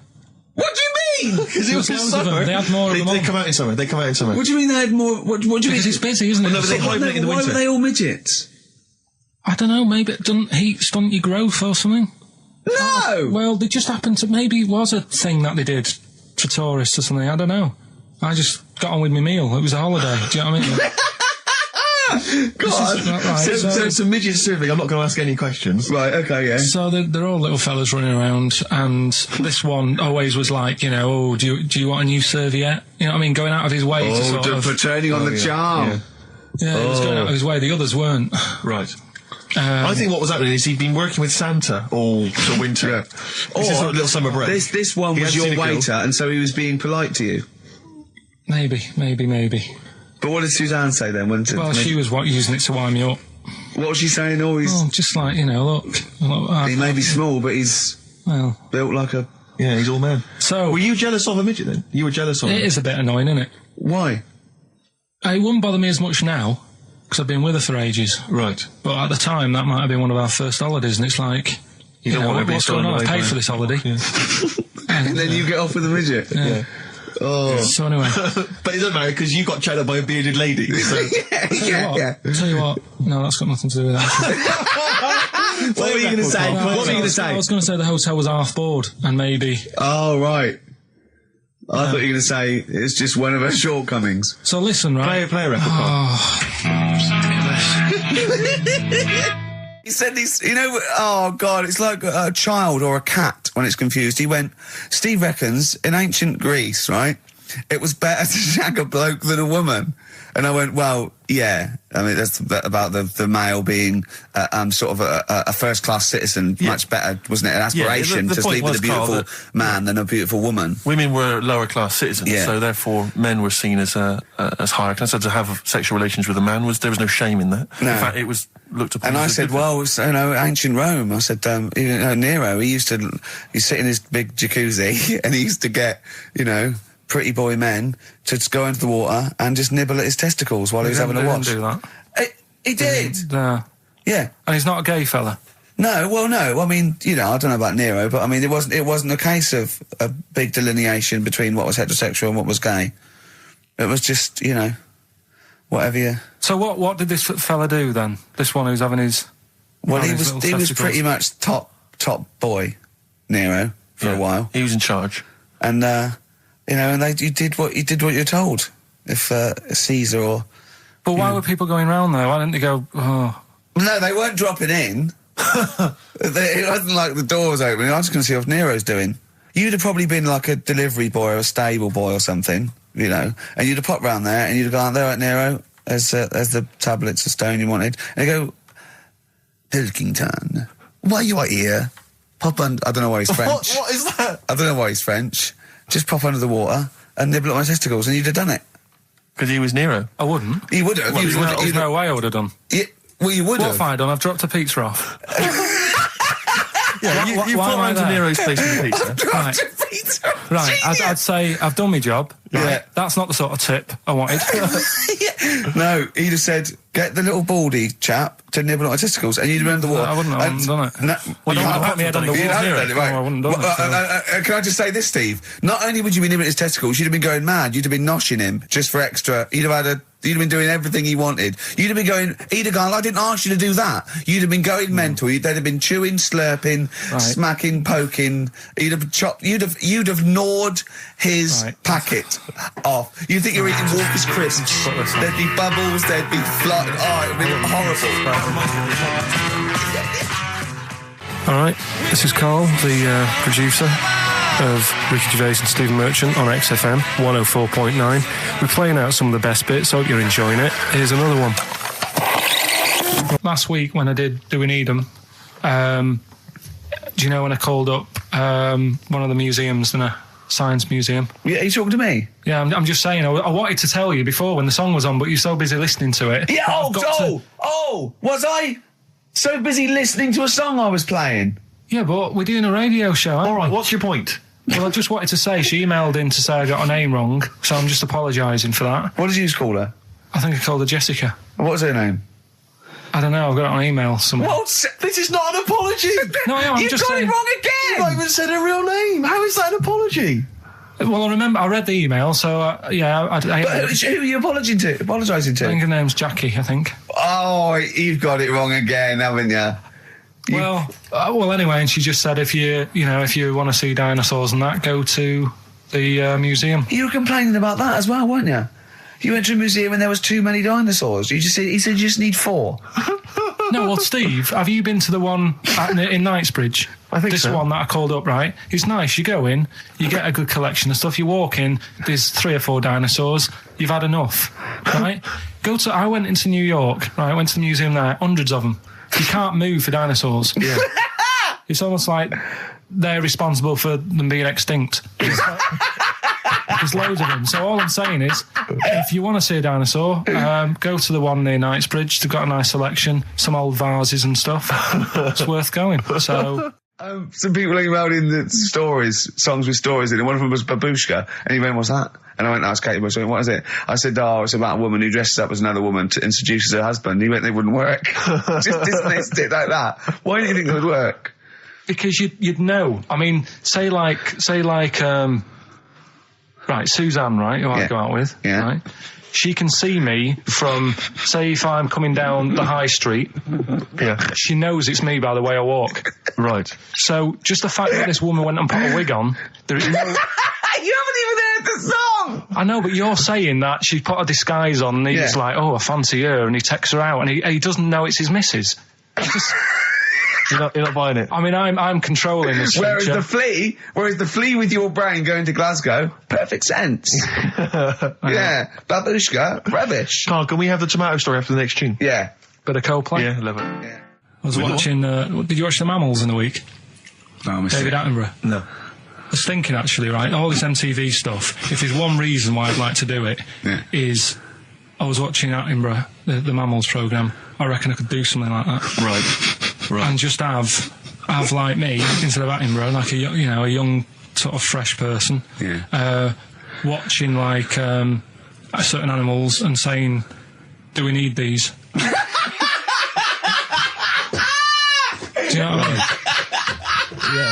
Yeah. Oh, God! What's it called? Death on Earth. Well, That's amazing! Do we need these? And, No, 'cause there's loads of and the stuff. audience at home would vote. Would there be some kind of telephone like a vote? vote out system. Oh, the that- thing is like, it's something interesting that Attenborough was saying the other night on Do we need these? on Jonathan Ross's show, on his telly show, right? He was saying, he said you could take all the humans off the earth and it would carry on, but take like some animals off it, mammals and that, you got problems on your hands. I thought that was quite interesting. Yeah. So it's like the question is, do we need these? Is that part of the big thing?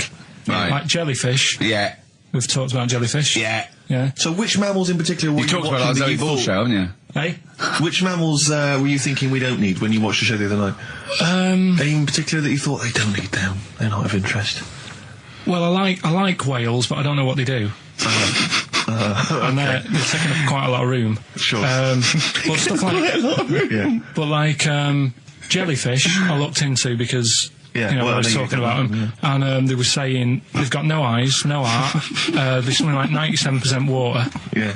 Uh, They're blind, and they do about 33 miles a day.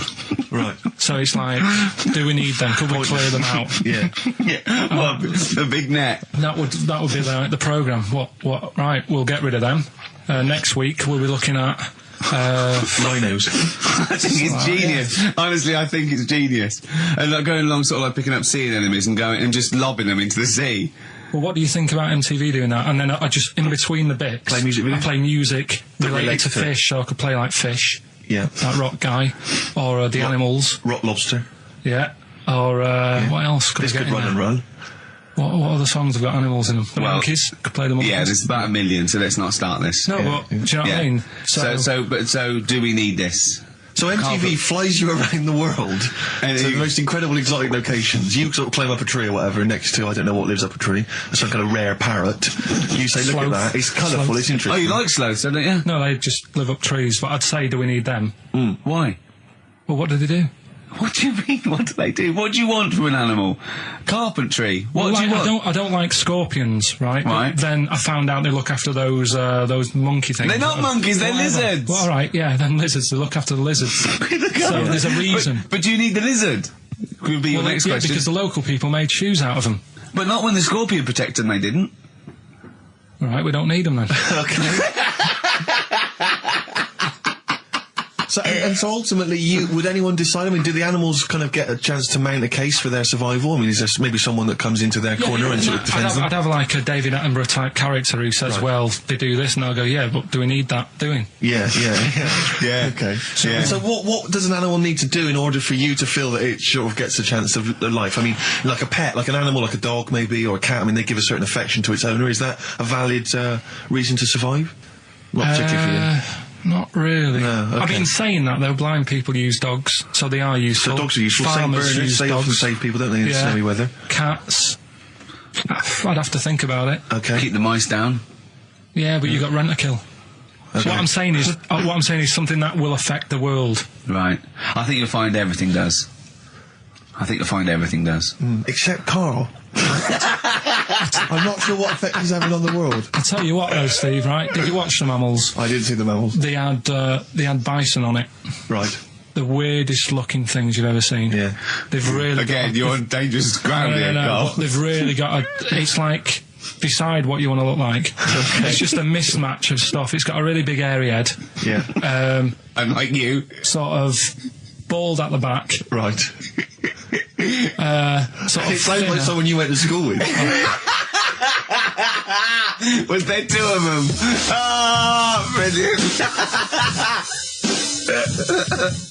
That's nearly it, Karl. Right, what's your last room 101? Oh, God. It was, holidays. Holidays. You want to put holidays in room 101? People who are sort of annoying on holiday. Oh, yeah. Do you know when you go away? Oh, yeah. It's sort of touched on this before. Is this going to be the Scouse guy? Yeah. Go on. Oh, it's so long now. I mean, it was a holiday when we went to Tunisia. And the Scouser pissed you off. Surprise, surprise. Yeah. Yeah. But the annoying thing was, when you go on it was a cheap holiday, and like the lesson here is, if you want a good holiday, you got to like spend some money. Yeah. And we didn't on this one. We spent about, I don't know, 400 quid for two of us for like a month or something ridiculous. And we got there, and you get to the hotel and you go, we have made a mistake. It's a ropey hotel. You can tell like the blinds and stuff as you walk in, they're all dirty and stuff. And you think, well, let's make the most of it. Let's not get down about it. It's a holiday. It's for a rest. And you try and make the most of it. And we had to meet. Like you have one of those things where you get to your destination and the rep says, right, go and unpack your bags and that. Go and sort yourself out in the room. And tomorrow morning we'll meet up at 10 o'clock. And I'll go through, the best sort of place to go for camel rides and, the best deals I can get you. That sort of thing. Can anyone here walk like an Egyptian? So she says, right, tomorrow morning, meet 10 o'clock in the discotheque. So we get up and we have breakfast, and it wasn't a good breakfast. The kitchen was, like, bit horrible. The food wasn't good, and it was run by sort of midgets. What do you mean it was run? Not there's anything wrong with that. There was little fellas running around, and the annoying thing was one of them sort of started to fancy my girlfriend. How did he manifest his affection for No, you're not saying there's anything wrong with midgets, though, are you? Just saying it was strange that there was... Yeah, but even midgets shouldn't be cutting in on Karl Pilkington's No, I know, no. But it's also that thing of, they've got little fingers, and... And it's sort of ruined. I'm so sorry. No, I'm not. It is a bit of a phobia of mine. Okay. Do you know what I mean? They are nice people and that. Sure. Oh, God. But the annoying thing is... So what was he doing then? How did he... I don't understand how he was chatting up your girlfriend. Was he crawling under the table so you couldn't see? He just kept... Whispering to her from underneath there. Stop it. Just Wait, I don't want to get a complaint on our last show. There's not many midgets What's going to happen? Can we just finish this and start up again in a couple of months? Oh, yeah. So if you want to know more about the midget theme restaurant, then we'll talk you in 3 months. Yeah. It's just... Oh. It's just... No, that's fair enough, actually. Oh, You're yeah, absolutely no, right, sorry Karl. about That's your this. producer's head Listen, on. we'll see you in about a really... it's been a pleasure, truly, and thank you for everyone that wrote I've got you letters. Have you really? Yeah, I've got you both a present, right? Oh. I got Ricky, do you know, like we've done fables and Yeah. stuff? Right? Yeah. This is like Mr. Ben. Oh. This is brilliant. Yeah. Right, and it's like little fables that Mr. Ben goes on. Oh, fantastic. So I want you to learn something from that for when you come back. Okay, brilliant. That's lovely, I'll tell you Karl. one of the stories I read this morning. It's brilliant. In fact, when you've done with it, give it me. Yeah. Because I haven't finished reading that. Okay, thank you, Karl. And for Steve, a little Shut up lines. A little book of chat-up lines. That's fantastic. great, Karl. Well, we'll see you in 3 months. But currently, man and Karl cherish Karl Pilkington. He sits in a little room by himself, so keep him in touch. And we'll see you in August. We're going to leave you with something that we all love. This is There Is a Light That Never Goes Out by the Smiths. Very apt, I think. Goodbye. See you later. You've been voting in all week, sending your emails. So here's the clips that you wanted. Right. Badly drawn boy, born again. Right, just get this educating Ricky out of the way. So, Turkey, yeah. So what is this again? This is educating Ricky, is a tip included. Right. Apparently a fellow was on holiday in Turkey. He's just having a normal holiday. Weather's good. You know, he's having a good time. Weight is all normal height. Yeah. He's having his meal. He hears a load of screaming going on in the kitchen. No. Has his girlfriend wandered in there? And they do, With a step ladder. the circumcised people in the kitchen, and apparently... What are you talking about? Whoa. Slow down. We were sidetracked there for a minute. What are you talking about? Well, I'm excited about two things at once here. One, they circumcised people in the kitchen. Two, I guessed it was someone losing the end of their knob. You did, yeah. I started thinking like Karl Pilkington. Extraordinary. That is amazing. Apparently it was going on. It wasn't just a one-off either. Well, when I say a one-off, I mean they did it more than once. Yeah. Right. And there was it was there for a week, and apparently the first night it was quiet, and then the rest of the week, every day it'd be like having his breakfast, or even his lunch, or even his tea. Yeah. He'd be doing it all day. Oh. You'd be hearing Lunch and screams. breakfast, fair enough, really. Yeah, Circumcision at tea time. Don't do that. And apparently it's a tradition over there. You can't even make a complaint about it. It's like, well, you should have found out before you come over See, it. I can't believe this is So true. I'm a little I bit can't lost. believe this is He was in true. a restaurant, in a hotel, and there were people having circumcisions in the kitchen. Yeah. Is that right? I'm even worried that we're bordering on the racist here, suggesting that is tradition, that Turkish people cut the end of their cocks off in the kitchen Yeah. at meal times. I think you're wrong, Karl. This just sounds ludicrous, Karl. No, I don't think it happens everywhere. Right. I think this Just in Oh, particular this at this restaurant. hotel. certain places, Certain hotels. certain hotels. What, is it like 2-star? Yeah. that, Why did he go to the Foreskin Inn? It was his own fault, wasn't it? so that Sorry, that's it, is it? Have they closed? Sorry, no, wait. That's the story. You educated me, right? Once a fella saw some Turkish people cutting the tip with their knob off in the kitchen. Thanks very much. Thanks very much, Karl.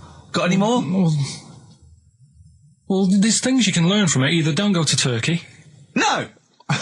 don't have calamari when you're over there.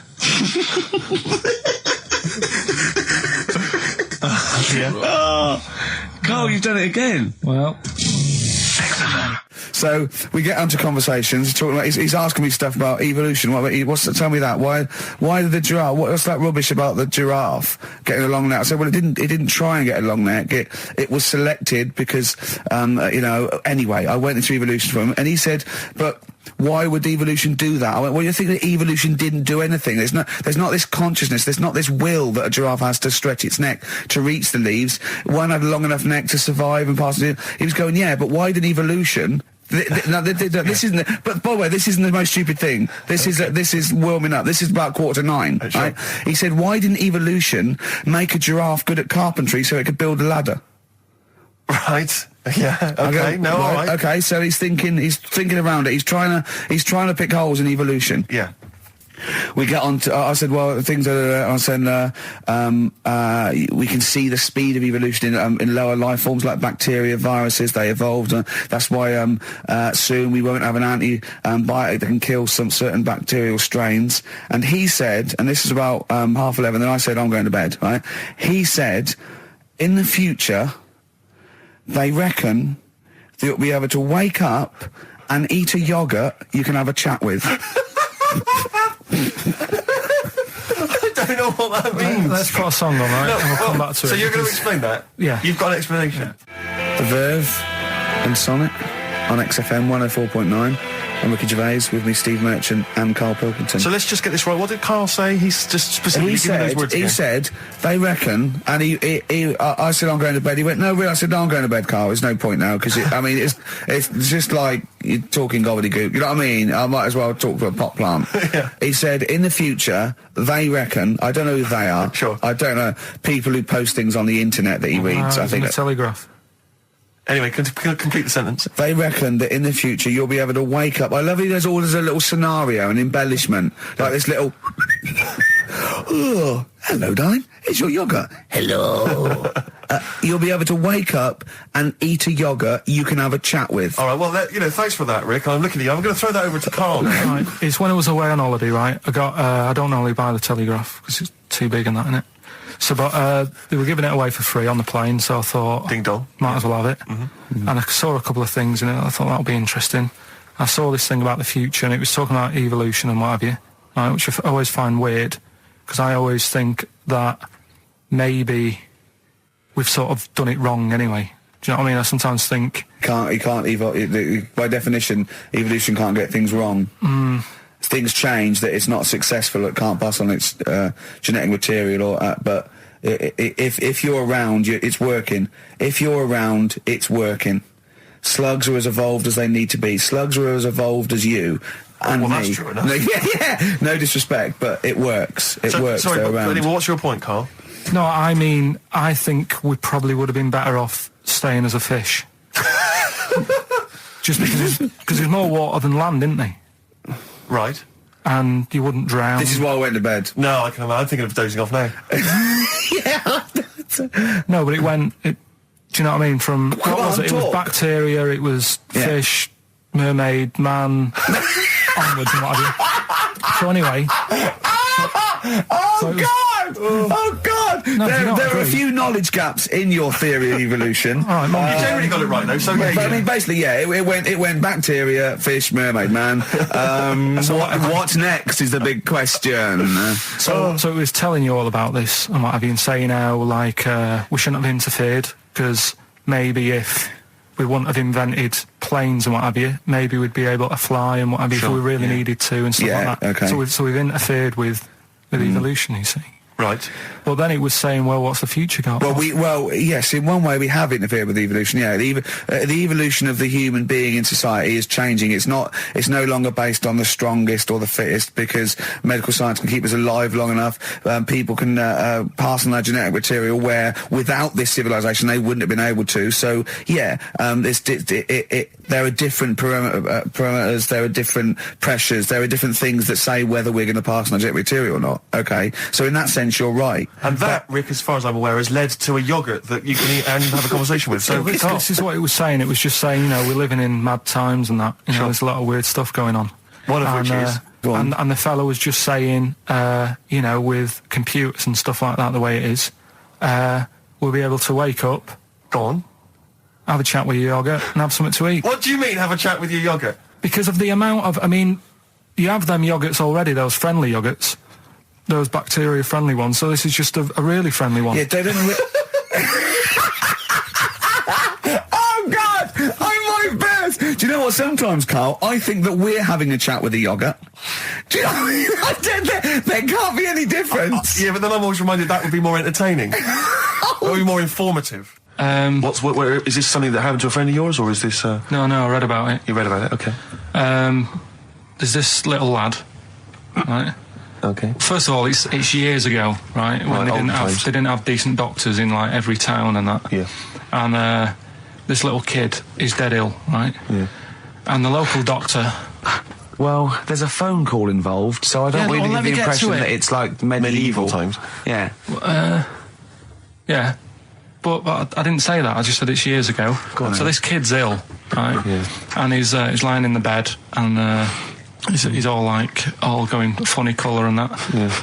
And his mum says, I'm going to get the local doctor round. The local doctor comes round, and he says, so I don't know what's up with him. He said, leave it with me. Leave it with me. He said, the doctor said that. I'll have he said, I'll phone up a top doctor. Okay. Who was in America or something like that. And So he goes to the phone in his office and he calls America, and because it's years ago, the phone line isn't that good, it's all crackly and that, right? So he's talking to the doctor and he's saying, I've got this kid, he's a funny colour, and he's really weak and that. I don't know what's He's up not with him. giving him much to go on. Right? Sure. So the American doctor, right? Yeah. He goes, yeah, what you want to do? And it's all breaking up, right? Yeah. He goes, what you got to do? You got to, it's all breaking up. You've got to give him some parrot's blood, right? Some parrot's blood. Well, that's what he thought he said, but the line was really bad. Yeah. He meant parents' blood, but he heard that he said parrot's blood. He said, right, I'll do that. Leave it with me. I can see where this is going. He goes to a pet shop. Yeah. He says, give us like half a dozen parrots. Sure. Takes them round to the kid's house. Takes the blood from the parrots, puts it into the kid. Kid's fine. The kid's fine. I've never It worked. such a load of shite in my life. I've never heard such twaddle, such just made up, enhanced, exaggerated bollock in my a load life. of old rubbish, Karl. I mean, when he told me this, he said, the doctor said, what do I do? And the doctor on the other end said, give him some blood. And the doctor went, where do I get blood from? So hang on, wait, I just need to Where do I get blood from? Give him some parents' blood. Give him some parents' blood. Give him some parents' blood. Yeah. But hang on, I just need to know where you Sorry, read this. Karl. Where was this? Where did I you read stitched this? you up. You know what he said? He said, so do you believe it? I went, tell it to Steve. He went, do you believe it? I went, tell it to Steve. Karl. where did you read it? That was on the internet. What? About Where is it on the illnesses. internet? All right, XFM 104.9, Ricky Gervais, Steve Merchant, Karl Pilkington, not here. It's the best of. You've been voting in all week, sending your emails. So here's the clips that you wanted. And just remembered recently, actually, I was on a train coming back from hometown Bristol. And I was on the train, and this girl walks on, good-looking girl. I thought, hey, up. A largely empty carriage. I'm thinking, my luck's in.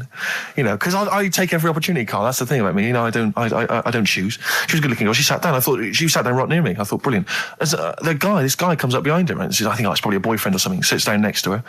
And I listened in on the conversation, you know, obviously, because I'm pretending to read. It was very clever. I read the same page for hours, so I was pretending to listen. I was listening, but pretending to read. And I realised that it's not her boyfriend or anything. It's just some guy she's met on the platform. And I'm thinking, brilliant. If she's the kind of girl who's just going to start talking to someone, you know, on a platform, on a train, brilliant, I'm going to be in here. Because he was only going one stop. So I'm thinking, what's the worst that can happen? He'll nick off, you know, I'll get chatting to her, you know, and who knows, I could join the... is there a train equivalent? Foot High Club. The Foot High Club, brilliant.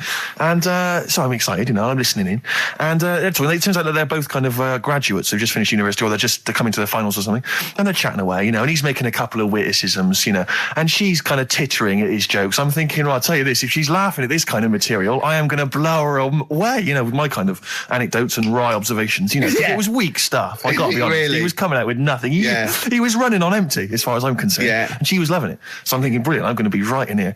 And then they get moving on to higher brow things, you know, and I think she was going to study kind of Marxism or something like that, or communism, something. And she was asking him, you know, by way of conversation, she was asking him what he knew about Marxism, you know. And he was fumbling for his vague knowledge of it that he had in his life. And I'm just sat there thinking, yeah, come on, love, in any given capitalist environment, the proletariat will revolt against their oppression by the bourgeoisie, and after a brief period of socialist rule, emerges a classist society governed by community cooperation. Well, if that sort of talk wouldn't get a woman hot, I don't know. I don't know what you'd use then. If Marx and Engels is not going to get a woman sweaty down below, then nothing is. Then my name is You're not just Steve biding Merchant. your time. Yeah? Exactly. I'm just going to go in for the kill any minute. Yeah. So anyway, it comes to his stop, right? He gets up. I'm thinking, this is a piece of cake. And he gets off, and off he goes. He walks off. And I'm thinking, brilliant. And I thought, I'll wait till the train's pulled away. I'm not going to leap in straight away. No. And he comes back along the carriage. And I'm thinking, hang on a minute. He goes, listen, do you mind if I give you my email address? Oh. Right? And if you want to get in touch, email me. I'm thinking, come on, you loser. Get off now. Save your face, please, before it's too embarrassing. And she accepts the email address because she obviously doesn't want to hurt his feelings, whatever. I'm thinking, fair enough. She's a good woman. I'm liking her. I'm loving her. I'm thinking, that's my kind of girl. So anyway, he gets off. I'm sat there, the train pulls away. I'm thinking, yeah, I'll wait a few minutes, you know, I'll just, give it some time. Her phone rings. It's her friend on the phone. And she starts saying, and I was listening in, and she was going, just met a guy on the train. I'm thinking, yeah, that's true enough. She goes, yeah, he was a good-looking guy. I thought, you're having a laugh, love. To be honest. Because I was looking at him, and she said to her friend, he looks a bit like tennis player Boris Becker. I thought, you should be so lucky. Frankly, because I saw him, he had awful facial hair, if that's what makes him look like Boris Becker. Terrible little goatee beard. It was laughable. I thought, I don't know. And then she goes to thing, and she's like, yeah, I met him, we got chatting and stuff, and she was going, it's not often that you meet someone, generally in life, who's, kind of thoughtful and intelligent and funny. I thought to myself, I'm not even going to waste my time with you, love. Frankly, if that's what you thought of him. You just walked away. And I'll be honest with you, I didn't even bother talking to her. No, you were I just didn't even above waste it. my time with her. If she thinks that bloke is not only great looking, but funny and intelligent, and she got on well, and he was polite, and it was a chance meeting, and he thought, and she thought that you were like a freaky looking dork who didn't even have the nerve to speak. That is what she thinks, then I don't want to know her. I couldn't. You walked away, and good luck to you. And I have my dignity intact. Yes, and she's nothing. And Karl Pilkington with his brand new show, What's the Song? What song am I thinking? No, I mean... You're nervous about this, aren't you, Rick? I am. You're worried. Well, because I've heard some of these clues before. And they're ramblings... Sometimes they're close to ramblings of a fool. Right? And it really is like those, what am I thinking? Yeah. I don't know, though. I actually was genuinely impressed by Born Sleepy. I have to give him the benefit of the doubt. That's one of the better ones. Because that was short, sweet, and it worked. Some of these, you say, they're not going to be quite as pissy. Some of them are like Emily Bronte novels. Now, listen. We're just going to go for it then. You do it, and we'll just get people to call up because I want to see the general public's confusion of trying to work out. Why don't you give us your next clue, and then we'll play a track, and then we'll hopefully have people on the line after the track to try and answer it, and you can recap briefly. So give us your clue now for what song am I thinking of? Right, this one. It's about a woman. And she's just normal, nothing wrong with her, or so she thinks, right? But there's the twist. Is this like the Tales of the Unexpected? And she's got she's got her mates and she's having a normal life, having a good time and that. And then this thing happens, right? And she starts to stink. And she can't have a bath, right? And she really wants to have a bath. She's dead sweaty and stuff. She's going about her daily stuff. She can do everything else normal. She can eat, she can talk, everything. But for some reason, she can't have a bath. Is there a coal mining husband in the bath? Yeah. Is this Born Stinky? She can't have a bath. So a woman can't have a bath? Yeah. Or a shower. She can't. Okay, leave it there, Rick. Don't try and guess. It's not for us to guess. The general public can phone up and ask questions, so I just go for it. I'm not sure they can they? I think so. Otherwise, we don't want just people just phoning up and getting it. What about this? Why don't they can ask one question? Yeah. They can ask one question of Karl, then they have to make a guess. Okay. 08700 800 1234. Have we got someone on the line now? We'll just go. Let's do it. Let's go for one. Let's go for one. This is edgy radio. This is letting Karl stuff. live. Go on. Hello, XFM. Hello, I'm ringing about what's the song? Absolutely. What do you think? Well, I'm going for Dirty Diana. Dirty Diana. See, that works. That's a great guess. It does. Yeah, but it doesn't work because why can't she have a bath? Okay, so the answer is in there. I was going to ask you. Well, that's your one question. That'd be the answer. That would be the answer, I'm afraid. What was your name? Shelley. Shelley, thanks very much. Shelley, I should tell you that, that you should never take this personally because no one can really get into the mind of Karl. So don't beat yourself up about this. I don't expect anyone to get these clues. No. So well done. That is a fine guess. Thank you. Thank you. Okay. Anyone else there? Let's hello, XFM. Who's that on the line? It's Chris. Hello, Chris. A question for Karl? Before you give us your guess? I haven't thought of a really good question or anything yet. You just want to go for the guess? No, what I thought was, I'm sure Simon Mayo used to do this when he did the breakfast show on Radio 1 years ago. No, he didn't.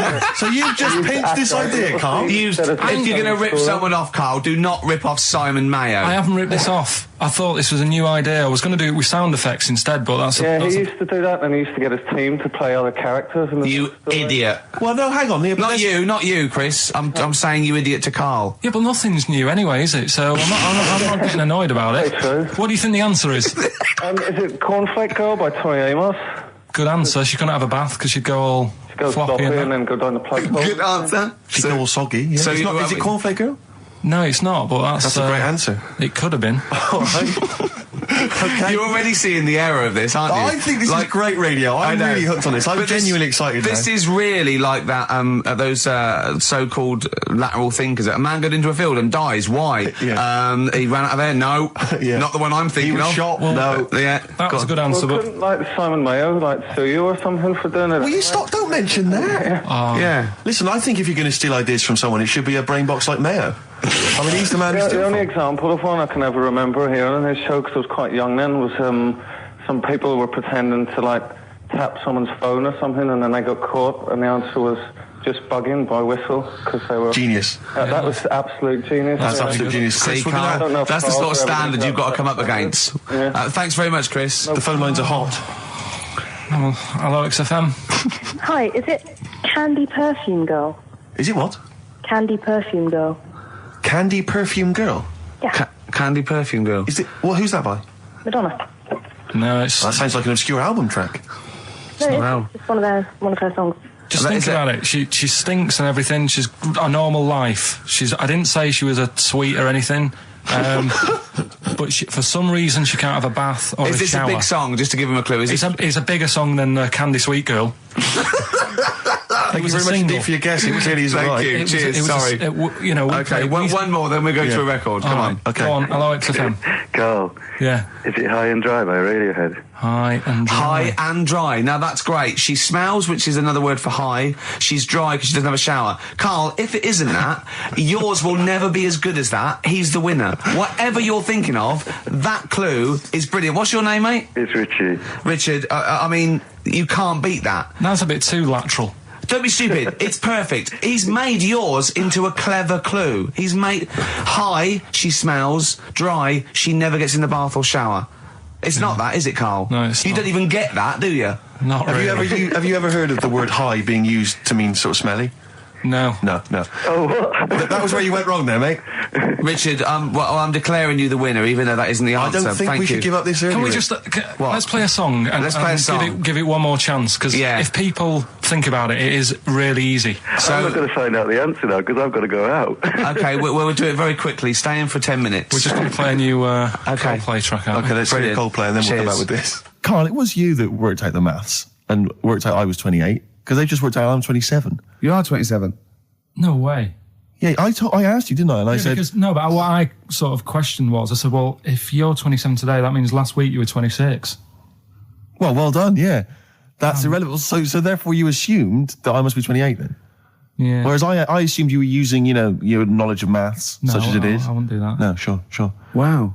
I actually got lost in that conversation because I genuinely didn't know what he meant would mean last week you were 26. I don't know what that I meant. don't know what it meant. Wow.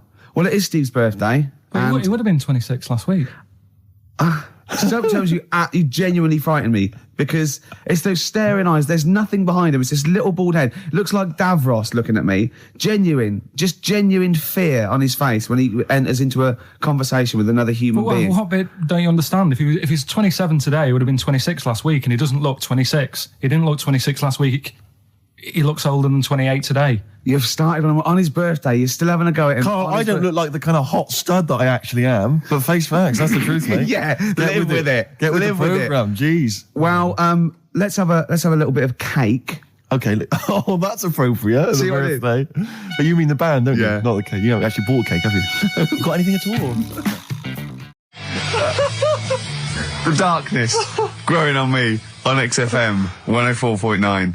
Oh, it's all going well already, isn't it?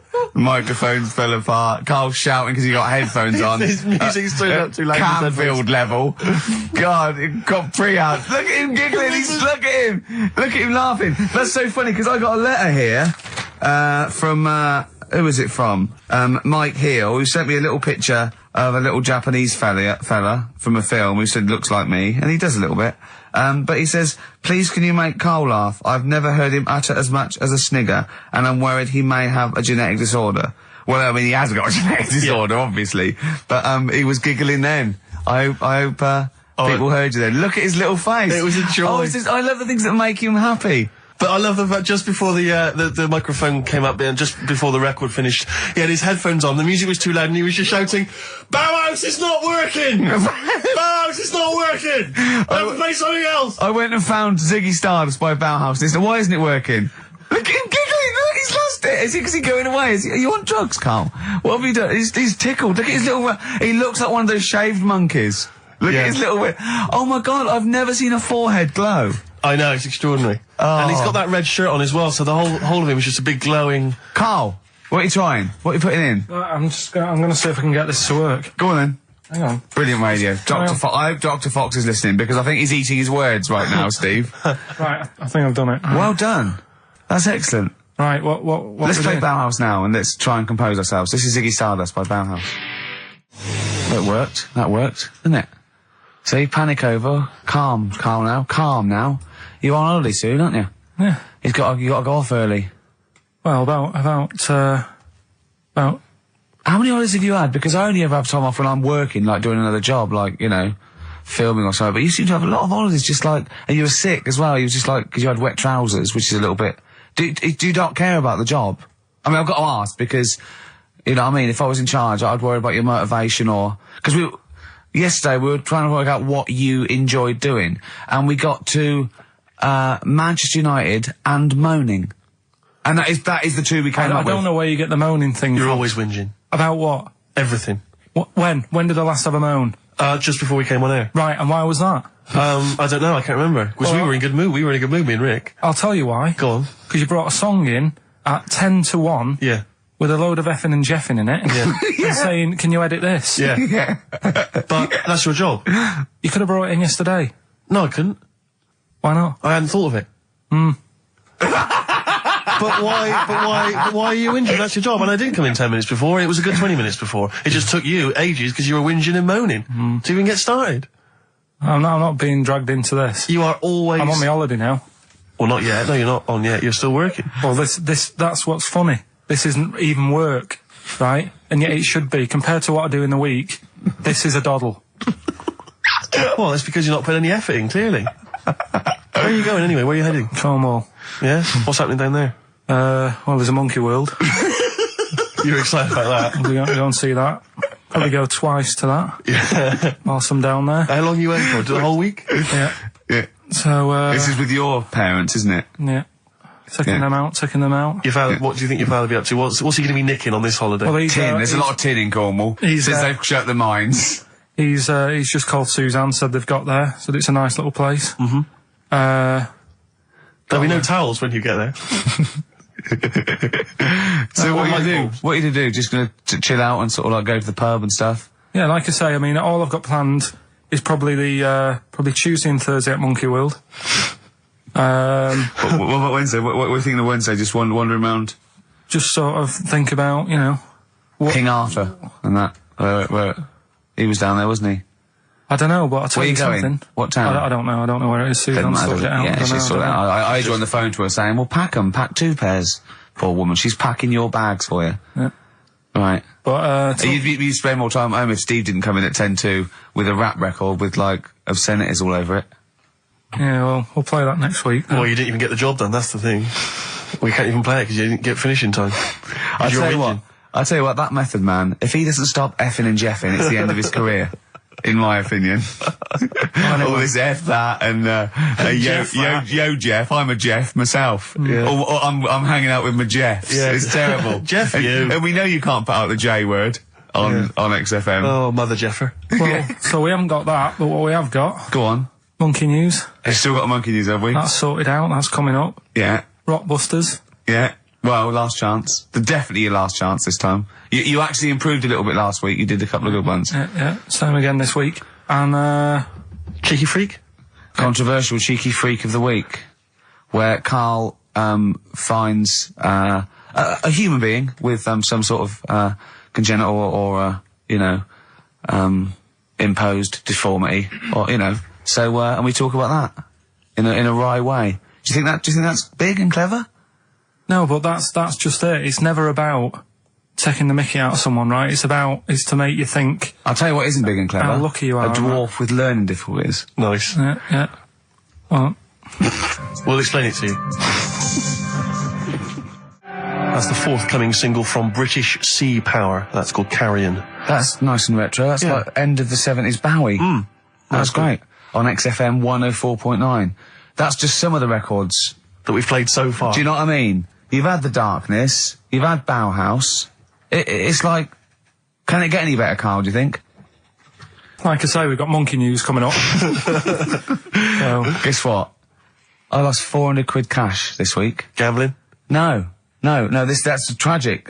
This is why it gutted me. It wasn't even on your gambling addiction. No, I had a photo shoot, I had a suit, right, and I'd claimed back some expenses, and I'd had it in my pocket. And then when I took the suit home, it must have fallen out in the street or the cab. And I remembered it, and I went every pocket twice. And it was just the fact, I don't think about, oh God, that's terrible, that's a terrible blow. I think, oh God, if I had it back now, it would be free money. Yeah. If I suddenly found it now, I'd have £400 that was just free money. And I had a little nap to get over it, and I was, And you were fine. I was okay. But that was someone just found what a gift that is. Oh. Just, I mean, untransport. Was it in a money clip? Was it rolled up in a money clip? No, it was just literally 400 quid in an envelope. And that's so a that, treat. I know. See, I'd always hand it in. I genuinely would, unless I found it in the middle of a forest or something. If it was in a street. Do you know what I mean? No, Because a bear dropped it. Yeah. But I mean, if I found it in a pub or a cab, I just hand or it in a to skip that anyone you're who was rummaging through. Yeah, exactly. Yeah. But I'd hand it in. But there's no way. If they found it in the street, there's no way they could do it. You know, it goes to the police station and it sits there for 6 months. But Yeah, exactly. Well, it's a waste of time, pocket it.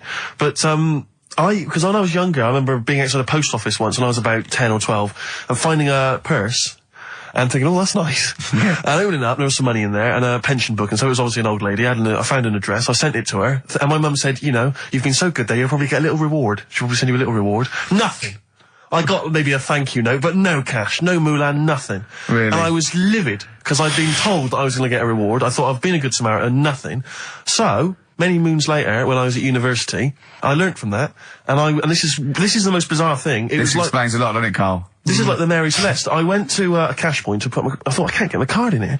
And I realised there was already somebody's card in the machine. They put the code in, but then they just disappeared. They'd been kidnapped or something. So it was just there, waiting, sitting. It said, what do you want to do? And it gave you a number of options. I thought, interesting. Steal or go to heaven? Yeah, exactly. You went, oh dear. Yeah. Well, I pressed balance, just to check what their bank balance was. Unbelievable. It was a considerable sum of money. I'm not going to lie to you. It was not typical student debt. It was like, I think they were a foreign student. There was a lot of cash in there. A lot of money. Did you feel a slight bulge in your trousers when you saw the amount of money? I couldn't believe my luck. I thought to myself, now then, I could just take that card out and hand it in, or I could teach them a small lesson. Right. And maybe give myself a reward, because last time I did that, I didn't get a reward. So if I give myself £30, then I'll take the card out. 30? Give myself 30 You didn't really? Well, I thought that's a good reward. And I went in, I handed the card in, I took that. Steve, and that's a little reward for me. And I'll tell you this, don't think it's evil, because I went in and I bought everyone a drink. Well, brilliant. Yeah, I didn't tell them I got the money free. Well done. Excellent. So probably gangsters are quite generous with the money they've stolen from other people. Yes, but someone's negligence, Rick, has lent... the thing is this, Steve, right? I believe it, except that buying people a drink, Karl. What do you think? well, I kind of thought that when he said it, but then I thought, but they'll be buying him back. So he's still up. So in a way, he's still a winner. Yeah. Everyone's a winner in that situation, including the student, because frankly, if there had been a less scrupulous person who found it, they'd have probably helped themselves to a considerable sum. I cannot believe he did that. There was thousands and thousands of pounds in there. What if Beadle had jumped out and slapped you with his little claw and said, we've been filming this merchant? Well, so what? How old were you then? I don't know, 19, 20? Would you do it again, or was it just to get the world back for the old lady's purse? Possibly do it again, yeah. You're joking! Well, you've got to think of it this way. You've got to think of it as there was a lot of money in there, and someone less scrupulous than me would have taken a fortune. They'd have cleaned them out. Whereas I just took a small reward, which I thought was more than enough for someone's negligence. And I've returned the card. They've got the card back. Everything's fine. Think of someone else. I could have gone on a spending spree. I could have been buying stuff, all sorts. Yeah, but it wasn't yours at all. Yes, but they probably would have given me a reward, And because, sometimes people forget or, they don't give you a reward, I thought I should He had take to it go at your myself. dad for nicking a loaf of bread out of a phone box. Yeah, but that's because it's for old people, geriatrics and stuff. How do you know how old was your people who you were robbing from? It was on a student campus. Well, Wow. I think it was I thought it was excellent behaviour. I thought it was that's good, honourable incredible. behaviour. That's showing another side to him, isn't it? What would you have done, Karl, in that situation? And tell the truth. I might have helped myself a little bit. There you are. I don't know what this is helping No, yourself but- a bit. Like you say, just sort of, send them back and sort of say, If you find a £1 coin in the street and you can be bothered to bend over for it, then have it. But someone's cash point card or personal belongings. I'd let them know though. Did you send it to them and say, I've service charge included. I've took that out already. No, I handed it in to the, You'd let them know. What do you mean you'd let them know? I'd say, you're lucky here. Right, I just took, I'd probably said 20, actually. Okay. Because that's just like one note. Sorry, right, okay. You are winding me up. No, I'm not. I mean, not for once. I mean, I know what Steve's like. He is tight, right? He is. And you know that, don't you, Steve? Financially, you mean? Well, no, I mean, just the way you are. You're very sort of, you're not wasteful with your money. I'm careful. No, I'm not wasteful. Absolutely right. No, but to the extreme. Not towards the extreme. Not towards the extreme. No. Look out for the pennies. The pounds will take care of themselves. All right? Simple to remember. Good advice. Yeah, all right? But the thing is, right, I know that I take the mickey out of you for, like, the way you look and stuff. Sure. Right? Well, I'm right back at you. But the thing is, you can't help that. Absolutely. But I'll tell you something that women don't like. Sure. And it's fellas who are tight with the money. Sure. I'm not frugal with money with ladies. I'm frugal with money with you. Well, I've got no reason to splash money out on you. I've never seen you splash money out. Well, you've never been out with me. Steve, have you ever splashed out on a lady? No, but I hope to one day. The right lady. Play a record. Blur. Out of Time on XFM 104.9. Ricky Gervais, Steve Merchant, Karl Pilkington. Talking of money, Steve. Look at this, right? It's in the paper. A wife has had her beauty insured for £100,000 in case she grows ugly and her husband walks out. Nicole Jones, 26, of Chipping Sodbury, Gloucestershire, says £200 a year, pays £200 a year for a policy. She arranged it as a present for her husband Richard. Her beauty will be judged by a panel of builders. So, have they been selected beforehand, do you think? Do the insurance company know who they are? I assume they're complete strangers. So supposedly, like, in 30 years' time, he looks at her and goes, "Oh, you've lost your looks." She goes, "Well, have I?" Yeah. He goes, "Well, yeah." "Well, have I?" They're calling the panel. Some girls going, yeah. "All right, get him out for that." Well, never mind that. It's yeah, she's lost it. Right, Well, 100 grand. well, 100 grand coming your way. They stand on some scaffolding. Yeah. She walks by. Yeah. And if they wolf whistle. That is amazing. Do you think they give her a quote first? Yeah, what if they say, "Actually, love, you've got nothing to lose. You're not oil painting anyway." Yeah. We can't come round and judge your beauty for at least I mean, that is just open to abuse, isn't it? £100,000. Because I remember, in Japan, they're mad on golf, right? And if you get a hole in one, you buy everyone, you throw a party. And it was costing them like thousands and thousands of pounds. So they were insuring themselves against getting a hole in one. And so miraculously, everyone was going, "I got a hole in one." "Did he?" "Yep." Yeah. Paying out insurance. I mean, they could be in that together, couldn't they? They're not. I'm sure they're not. Well, they're probably more honest than you two that would take 20 quid out of a cash point. But, No, 30. 30. Yeah, 30. I like the wording, though. A wife. Yeah, a wife. The word wife. The word wife. I don't know why I just find it's just an odd word. This is my wife.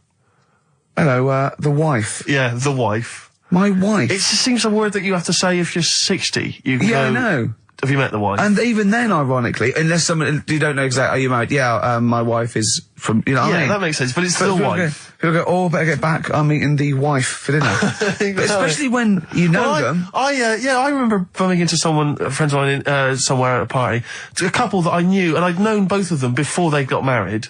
In fact, I'd known her, I think, longer. And I said, "Where's so-and-so?" And he went, "Oh, the wife will be along in a minute." And it's just this notion that, but what, use her name. I know she is. I know her name. Why? Is that Well, I thing used to call her by that. Why? It's like someone going, I'm married. You know I'm married. It's like showing in the off. eyes of God, we are wed. Exactly. Yes, that makes me more It's just that of an kind adult than it's you. the ownership. Yeah, it's like going, I'm a real man. I've got a wife, and here she is. She's my wife. I find there's the words that I find hard to say. In a shop, I could never ask for wet ones. Do you know what I mean? If I have to go and ask for wet ones, I won't bother. Or toilet duck. Another one I have a problem with, I never say, Snickers. Why? Dunno. I think it's I grew up with Marathon. Yeah.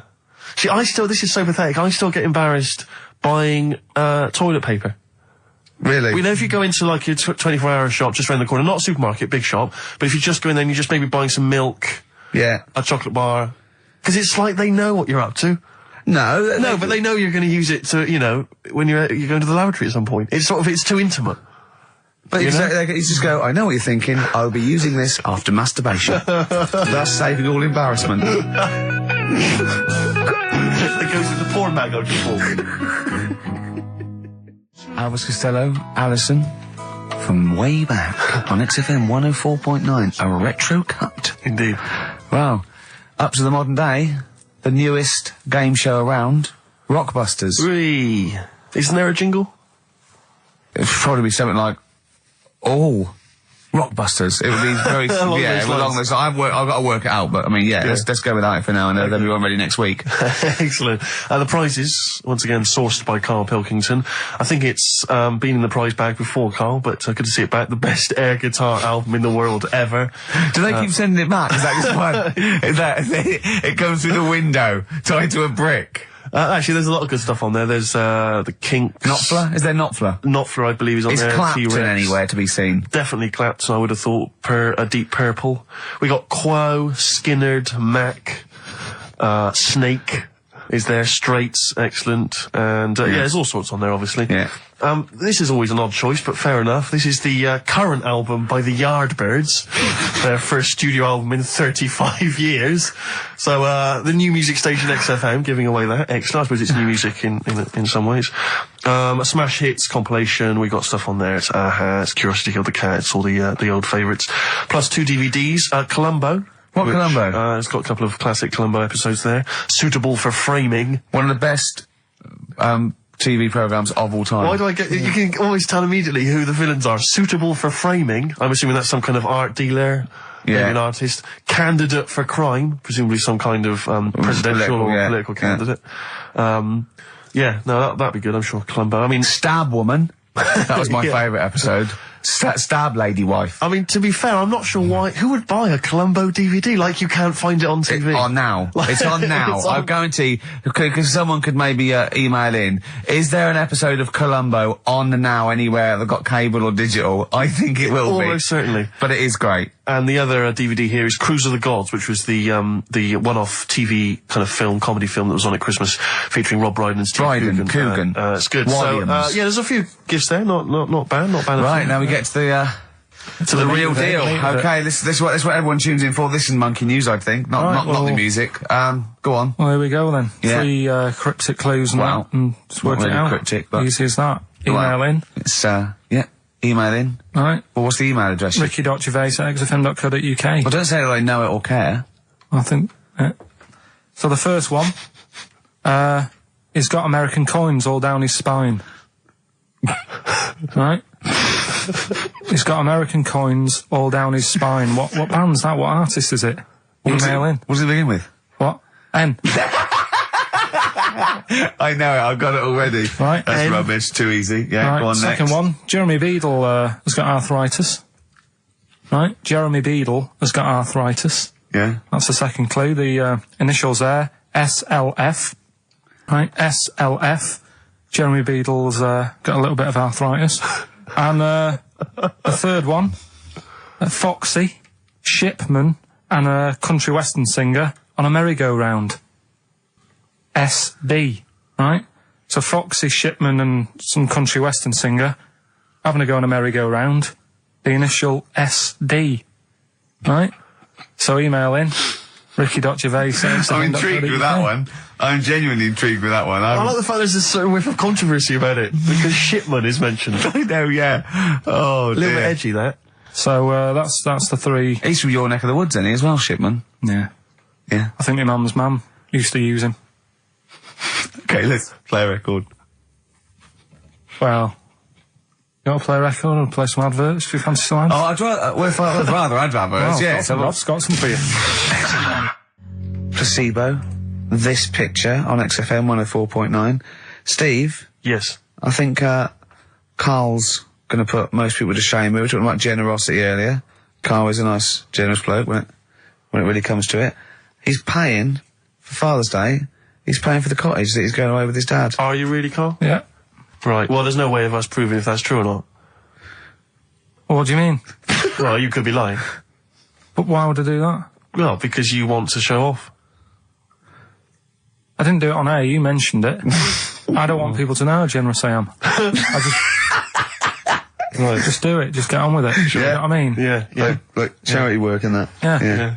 Exactly. But I'd have thought that you wouldn't have fallen for Father's Day. I'd have thought you'd have known that it was like... Well, we don't, I mean, to be honest, there's a bit of a coincidence, because I paid Yeah. for it anyway, and it's happened to fall on Right. Father's Day. But Right? don't I mean, buy a Dad's not card. normally that bothered. Don't fall for it. I mean, obviously that and Mother's Day and a plethora of other things were, literally invented by card companies to make more money. I know. Yeah. That's, I mean, my dad always says don't get him a card or anything. Because he hates it. With all these things that I'd like, rip-off times, really, just ripping people off. Yeah. It sounds a bit stingy, that. But fair enough. Well, no, I mean, he's right. Yeah. He's right. It's just, because fellas aren't bothered about getting cards anyway, are they? But the other thing that he noticed, helping out the flower companies, the Princess Diana thing, when she... Oh, sorry. Yeah. Jesus. God. So when... Karl, what do you mean? No, What do you mean? That's what he said. He said, oh... I nearly swore then because I was... you surprise me all the time. No, I'm but just... that is incredible. Sorry, what? I don't understand. What are you talking all about? the flowers that were sort of sold that day... Right. Or for Right. people to leave as a commemoration or Yeah, something? they made a mint, didn't they? Who did? Flower companies. Right. So what So are you you're saying? saying... So he was just saying, makes you wonder. What, whether About what? it was in the floor or behind the hit? Oh. So it's a conspiracy. It's a conspiracy by the flower I would companies. love to see you and your dad just sitting at home watching a bit of Channel 5 when apes go mental, right? With your roast dinner. When's that on? And then talk like, well, yeah, you know, kill Diana, don't you? Flower company's son. Right, quite right, Dad, you're not wrong. What are you talking about? No, I'm not, I'm just saying, it's like you were saying about the cards, on Father's Day and that. It's just a bit, too much a of a bit weird. coincidence. Too much of a coincidence. I'd be interested to see sort of, like the business graph Sure. on how the companies were doing, then suddenly, Yeah. Yeah. But then by the same token, Elton John, he had the biggest selling hit record, didn't he, off the back of that? I mean, so, is he incriminated as well? if you want, I mean...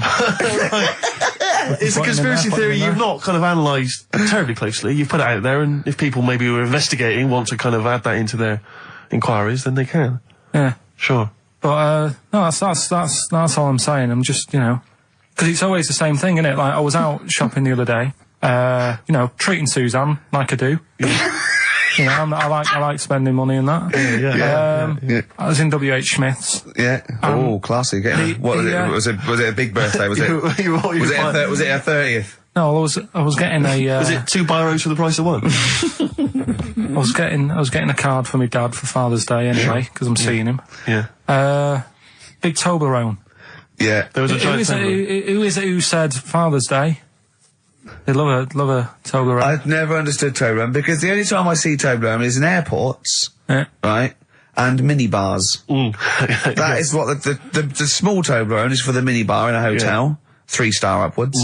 And the big Toblerone. Well, the big Toblerone is a gift, isn't it? It can only be a gift. You wouldn't buy a big Toblerone for yourself. Yeah, duty-free gift. The Toblerone. It's next to, Chanel No. 5. Toblerone. Yeah. And a bear. But who specifically would you be buying that Toblerone for? I don't know. Someone who's clearly never had it before and would think it was interesting novelty. Yeah. Well, this gift's interesting. I'll tell you what though, Toblerone is brilliant.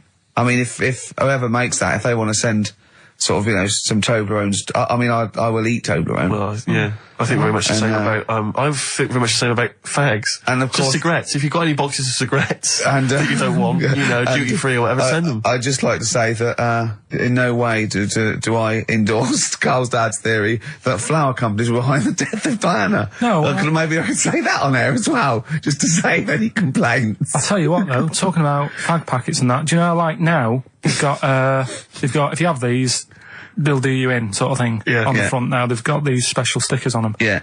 Saw a thing in a magazine the other day.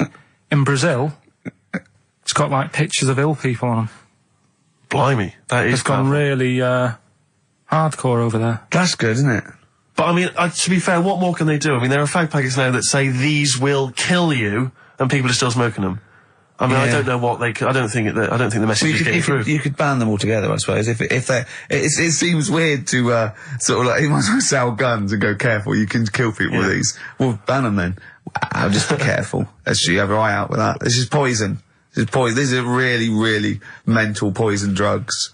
You know those people with you ever see them in the street? They're selling fags duty free. Obviously, they're just selling them on the street. You know, have you ever seen these guys? Yeah. I walk up and down Finchley Road a lot because I'm just near my place, and all these people they're sort of looking a bit shifty, and then they think that you're maybe a smoker. They just fags, and they'll open their jacket, and it literally will be like something from the 1940s. They won't go to you though, do they? Yeah, smoking. It stunts your growth. They know you must have never had a fag in your life. But I might be buying them as a gift or something because I'm quite a generous guy. But it struck me, I was chatting with my friend about, there seems to be, there are certain people who are very, maybe they have trouble getting work, or maybe they, they're immigrants who've not landed on their feet and they've had trouble, and so there's a couple of jobs they can do. It seems to be there's the fag selling. There's those people I noticed on Oxford Street who bend a piece of wire into the shape of your name. I mean, what kind of a gift is that, really? You know what I mean? I know. It's like they're literally giving them out. Or you can have the bending the name. You can be selling those things that you throw at the wall and they sliver down. At Dover? Yeah. What are you doing? I'm a trained carpenter. Right. Can you write really small on a piece of rice? I could try. Could you write those names on a piece of rice? I could try. It's quite tricky, but what about the rest of your family? Well, that one's only 2, but he could be trained. He's got smaller fingers. Okay. Do you want to sell some knocked off perfume? How about that? Again, we'd like to apologise for any inadvertent racism. Suggestion that Lady Diana was killed by flower companies, or that Steve makes a habit of stealing from cash points. What about XFM 104.9. a picture of Rick Waller on the front of a bargain bucket?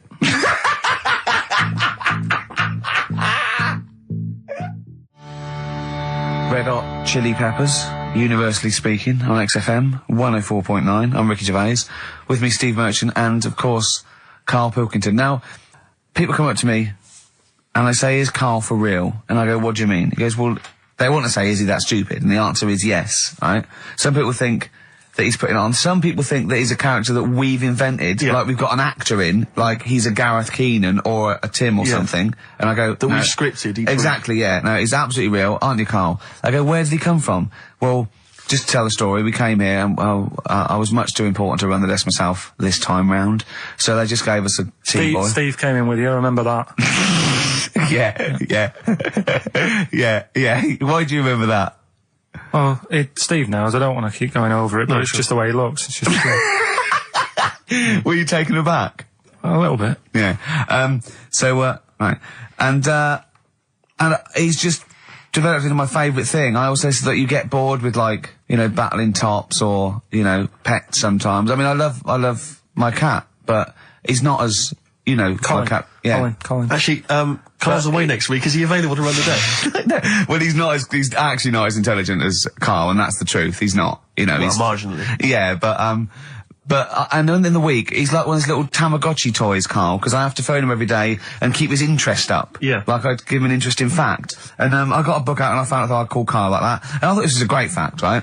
A 2-day-old gazelle can run faster than a racehorse. Right? I thought that was incredible. Sure. Okay. So I phoned him, I said, a 2-day-old gazelle can run faster than a racehorse. He went, what's it do after that? I went, what? He said, well, how fast can it run when it's adult? I went, well, even faster. He went, oh, I thought it could just do it then, but then it sort of lost it. I went, what are you talking about? I went, You know, that's incredible. A 2-day-old gazelle can run. He went, well, no, that's what they do. I went, what? He went, that's what they do, isn't it? I went, what do you mean? It's 2 days old. Right? He went, yeah, but a 1-day-old fly can fly. I'm 30 and I can't fly. It's not what I do. Right? And I went, right. He went, a jellyfish can hold its breath underwater for hours. I went, it doesn't hold its breath, does it? It hasn't got lungs. So he went, what? I know I had him. He went, what do you mean? I said, well, they don't breathe, do they? He went, what do they do? I went, well, they get oxygen directly from the water via osmosis straight into their cells. And it just went quiet. And I went, a 2-day-old gazelle? And he went, yeah. Do you know what I mean? He was just thinking about the jellyfish. Yeah. Well, he was looking up osmosis, and then he was thinking about the jellyfish. But I just think, I mean, if Bambi's anything to go by, this little gazelle spends a whole day trying to stand, and the next day it enters the derby. And you don't think amazing. You don't think that's incredible? Yeah. See, you know the sort of things I find incredible. Go on. Mirrors. Shiny objects. Kettles. Yeah. Oh, God. Well, listen, remember the time when I tell you about the baby that had a baby? The baby that had a baby. The baby that had a baby? Yeah. It's happened again. No, it hasn't. Well, it didn't happen the first time. It was in the papers, I think, on Monday, in all the tabloids. So it's a twin where one has grown and the other one is still at a fetal level. No, it wasn't, though. It had grown. He was saying to his mum... Who was saying to his mum? The little kid who was 7 years old. And he kept saying... Yeah. He was pregnant. And he was pregnant? Yeah. I know. What do you mean? And he was saying to his mum, oh, God, I don't feel well. And, like, his belly was all swollen, and they thought he'd just been eating cake or whatever. And he was saying, I can feel something moving about, and they were like, stop messing about, there's nothing wrong with you. Eventually, I think he was in gym at school. In gym? What, Jim was pregnant with him? Oh, it was like a Russian doll. He was at school, right, just about to do sit-ups or whatever they do at school, right? Yeah. And flew out across the room. Teacher goes, you're a bit fat. You look a bit pregnant. And so best thing to the doctors took him, said, you're 7 years pregnant or something like that. What? What? Or something like that? You're 7 years pregnant. Or something like that. You say to the doctor, Karl, why don't you think about what you say before you say it? See the reaction I get. Now, the gazelle, I didn't get excited like that. 7 years pregnant. Send it in. If someone's online at the moment, just having a look around, it happened on Monday or Tuesday. Because I told you at the pub quiz, didn't I, Steve? I said to you, I know the baby's had a baby. Yeah. And you were like, yeah, whatever. Well, I just thought you were talking nonsense as ever. Well, we'll find out. You're 7 years pregnant. Yeah. You're a fool. Play a record. Well, we've still got stuff coming up. Monkey news? Rockbusters answers. We'll have to get that out of the way soon, because we've got What else there? Have we got a cheeky freak of the week? Yeah. Brilliant. America by Simon and Garfunkel on XFM 104.9. I'm Ricky Gervais, and I understand I'm about to read my words, Steve. Well, once again, there's always someone, and it looks like it's Mike Lamb who has come to Karl's rescue. Lambo's let me down then. Doctors have removed a 4-pound baby boy from the stomach of his 7-year-old twin brother. Yeah. Alan Jan Niamatilev was yeah. born with the freak fetus growing inside him. For 7 years, it lived like a parasite until a school doctor became alarmed about Alan Jan's bulging tummy and took him to hospital. Surgeons who gave him a scan operated immediately, unaware that the baby was attached to the boy's blood vessels and still alive. They saved Alan Jan from certain death, but knew the 8-inch fetus was doomed. So there we are. Boy pregnant with his own twin brother by Barbara Davis. That was in the Mirror, apparently. So I've read on, and all the facts are right. They took him to school. The parents didn't realise. And that isn't even this week's Freak of the Week. I mean, that's you still got to that for come. free. You got that. You can have that. That's the free freak of the week. Free freak. That's giveaway. That's like 13.5% extra. Yeah. You know what I mean? That you might get with hairspray or something. So that, I mean, if that's just the throwaway freak of the week, there are 2 freaks of the weeks there. If those 2 freak, I can't wait to see what the actual freak of the week is that people are paying for. Is it incredible, Karl? I'll tell you what, something else you can have for free. Go on. Another sort of freaky thing, right? I was watching this programme in the week. Right? What? I don't know what it was. But it was about, I just saw this little fella on it, right? What do you mean, little fella? He was doing this history thing. Oh. Right? Yeah, I know what you mean. So, is this he's found out that a Viking was a bit like him? Yeah, that's it, yeah. boneless or something, or he's. Well, that's the weird thing. What do you think of that, Steve? He's what? He's boneless? No, he was called Harry the Boneless. Something. Yeah, but you know what you're going to get there, don't you? That's what I mean. Always have a name, Elephant Man. You know, Harry the Boneless. Where is he? You know what I mean? I'm meeting someone, waiter, what's his name? He's called Harry the Boneless. He's over there flapping around. Yeah. He's over there in the bucket, having noodles. That's what I mean. But, do you reckon you could do that? Do you reckon you could have your bones taken out? I love talking to him! He's brilliant, it's like talking to a 5-year-old. I was asking Suzanne when she was watching it, and she was like, ask me later. Yeah, brilliant. She wanted to know about, What did you said? You were watching this programme about history, right? About Vikings. Something like that. You turned to your girlfriend and said, do you reckon you could have your bones taken out? Yeah. I love that. What do you think? That is why you are my favourite What do you mean you think you can have your bones taken out? Firstly, why would you have your bones taken out? If you've only got a small flat or something, and there isn't much room, Yeah. right? And what I mean is, would all your organs still do the stuff? No, they wouldn't. You'd just be mush. Listen, I'll teach you something now, right? The skeleton, right? Spam. Yeah? Support, movement, anchorage. No, support, protection, anchorage, movement. Spam. That's what the bones do.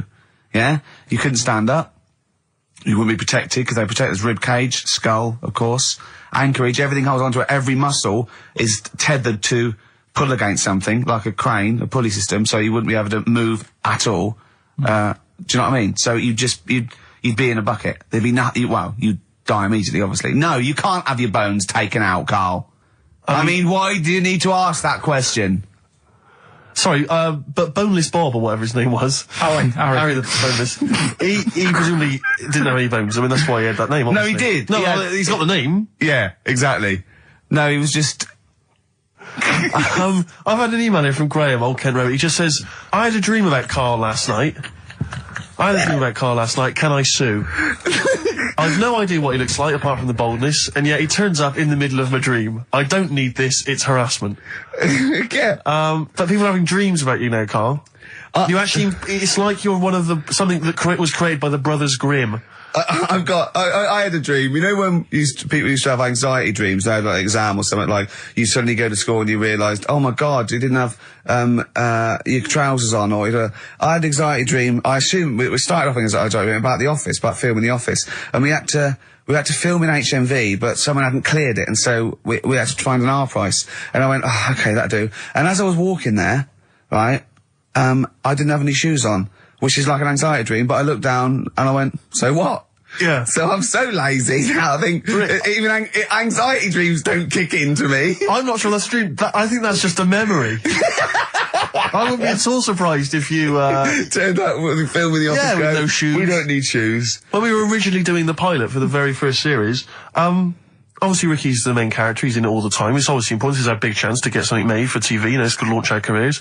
And, I turn up on the Monday, he's twisted his ankle. He has to be wheeled around in a wheelchair because he went out jogging, stepped on a tin can in the street and fell over. Who left that there? Like a 40-year-old man with brittle bone disease. He just twisted his ankle and he was out of action. It was pathetic. Yeah, that was the pilot. Absolutely pathetic. But I still turned up, Karl. That's the sort of trooper I am. Well, yeah, but you moaned the whole week. Well, Well, I didn't like having to go around in a wheelchair, did I? It's not pleasant, but in a weird way, it taught me all the problems.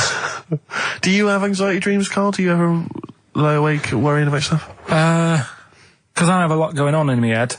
Yeah. I don't have that. What do you do, rent it out to people? Is it two monkeys swinging in a tie at the moment? Yeah. I just don't have that many dreams. No. I love that. I love that you don't have that many dreams. Well, you haven't had a decent night's sleep since you were 14, according to you. 12. Really? Yeah, so I know what you meant. I know what you mean though now, when sometimes you're so tired, because I'd forgotten that. You're so tired and you think, well, I'm so glad I don't have to go out tonight. I'm going to go and just lay on the couch and then go to bed. Yeah. Have you had one, Steve? Anxiety dreams, I do have them periodically, yeah. It used to be a lot of, things like running to get to school in time, but, suddenly your feet are running in treacle and you can hear the school bell and you I haven't had them for years. I just haven't had an anxiety dream for years and years and years. Don't know. I just don't care. No, well, no, you just genuinely don't care about anything. This is the problem. You've just got to a point now where nothing bothers you, really. It's like you're just too lazy and disinterested in anything. This show, your career, my career, Karl.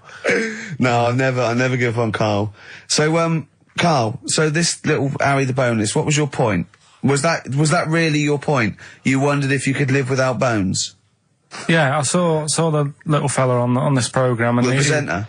Yeah, and he was a small fella, and he was talking about Harry the Boneless, and I thought, you know, that's interesting little bit of science stuff. Yeah. Yeah. Well, yeah, that's about it on him, really. All right, well, that's just another bonus cheeky freak of the week, isn't And it? that's not even the freak of the week either. No. That's still to come. So you've had a pregnant Siamese twin. I know, it's been mad in You've the had a freak boneless week. fella and another fella talking about him. They're not even involved in freak of the week. No. This is getting mad. Play a record. Let's play a record. Let's have cheeky freak of the week afterwards, shall we? Yeah. Current single from Nick Cave. Can we do monkey news first? I'd rather have a cheeky freak of the week.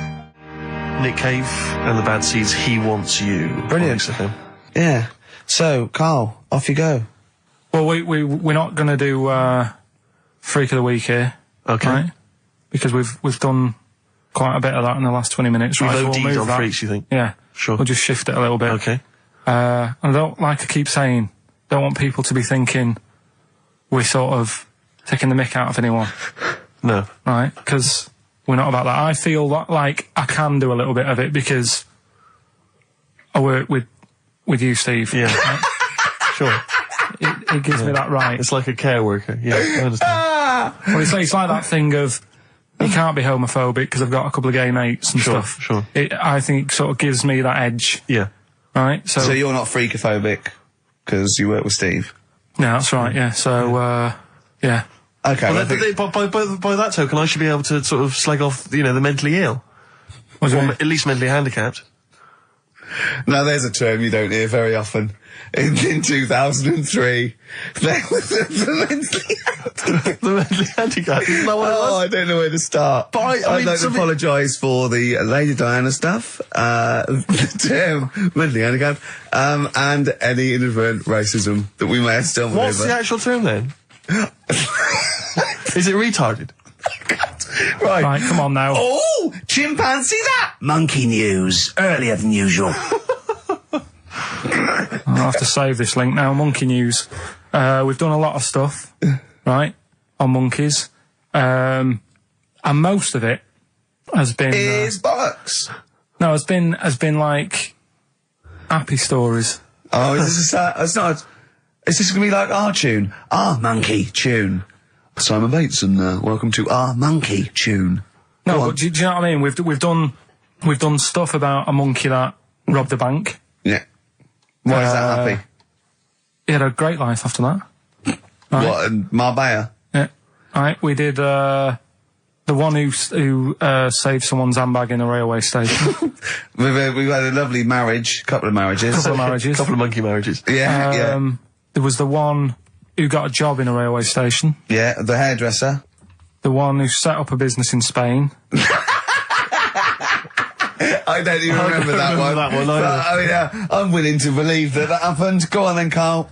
But anyway, yeah. So today's isn't that happy really. It's about some monkey. I think it was a chimp. Who's an ape? Go on. He tried to.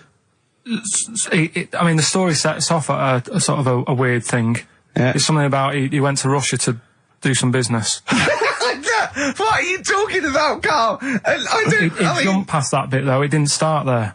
What are you... Do you know what I mean? It didn't tell you what he was doing. It just said, "There's this monkey went to Russia, To do some business. I know. do some stuff, I don't know. bit of monkey business."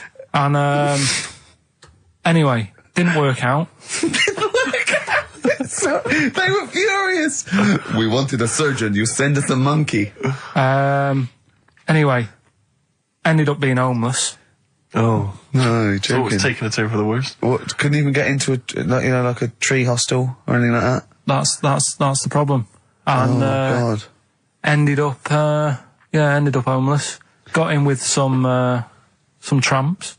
I don't know where to start. Come on. Yeah, so he's knocking about with some tramps and stuff. Sharing drink and what have you around a little fire.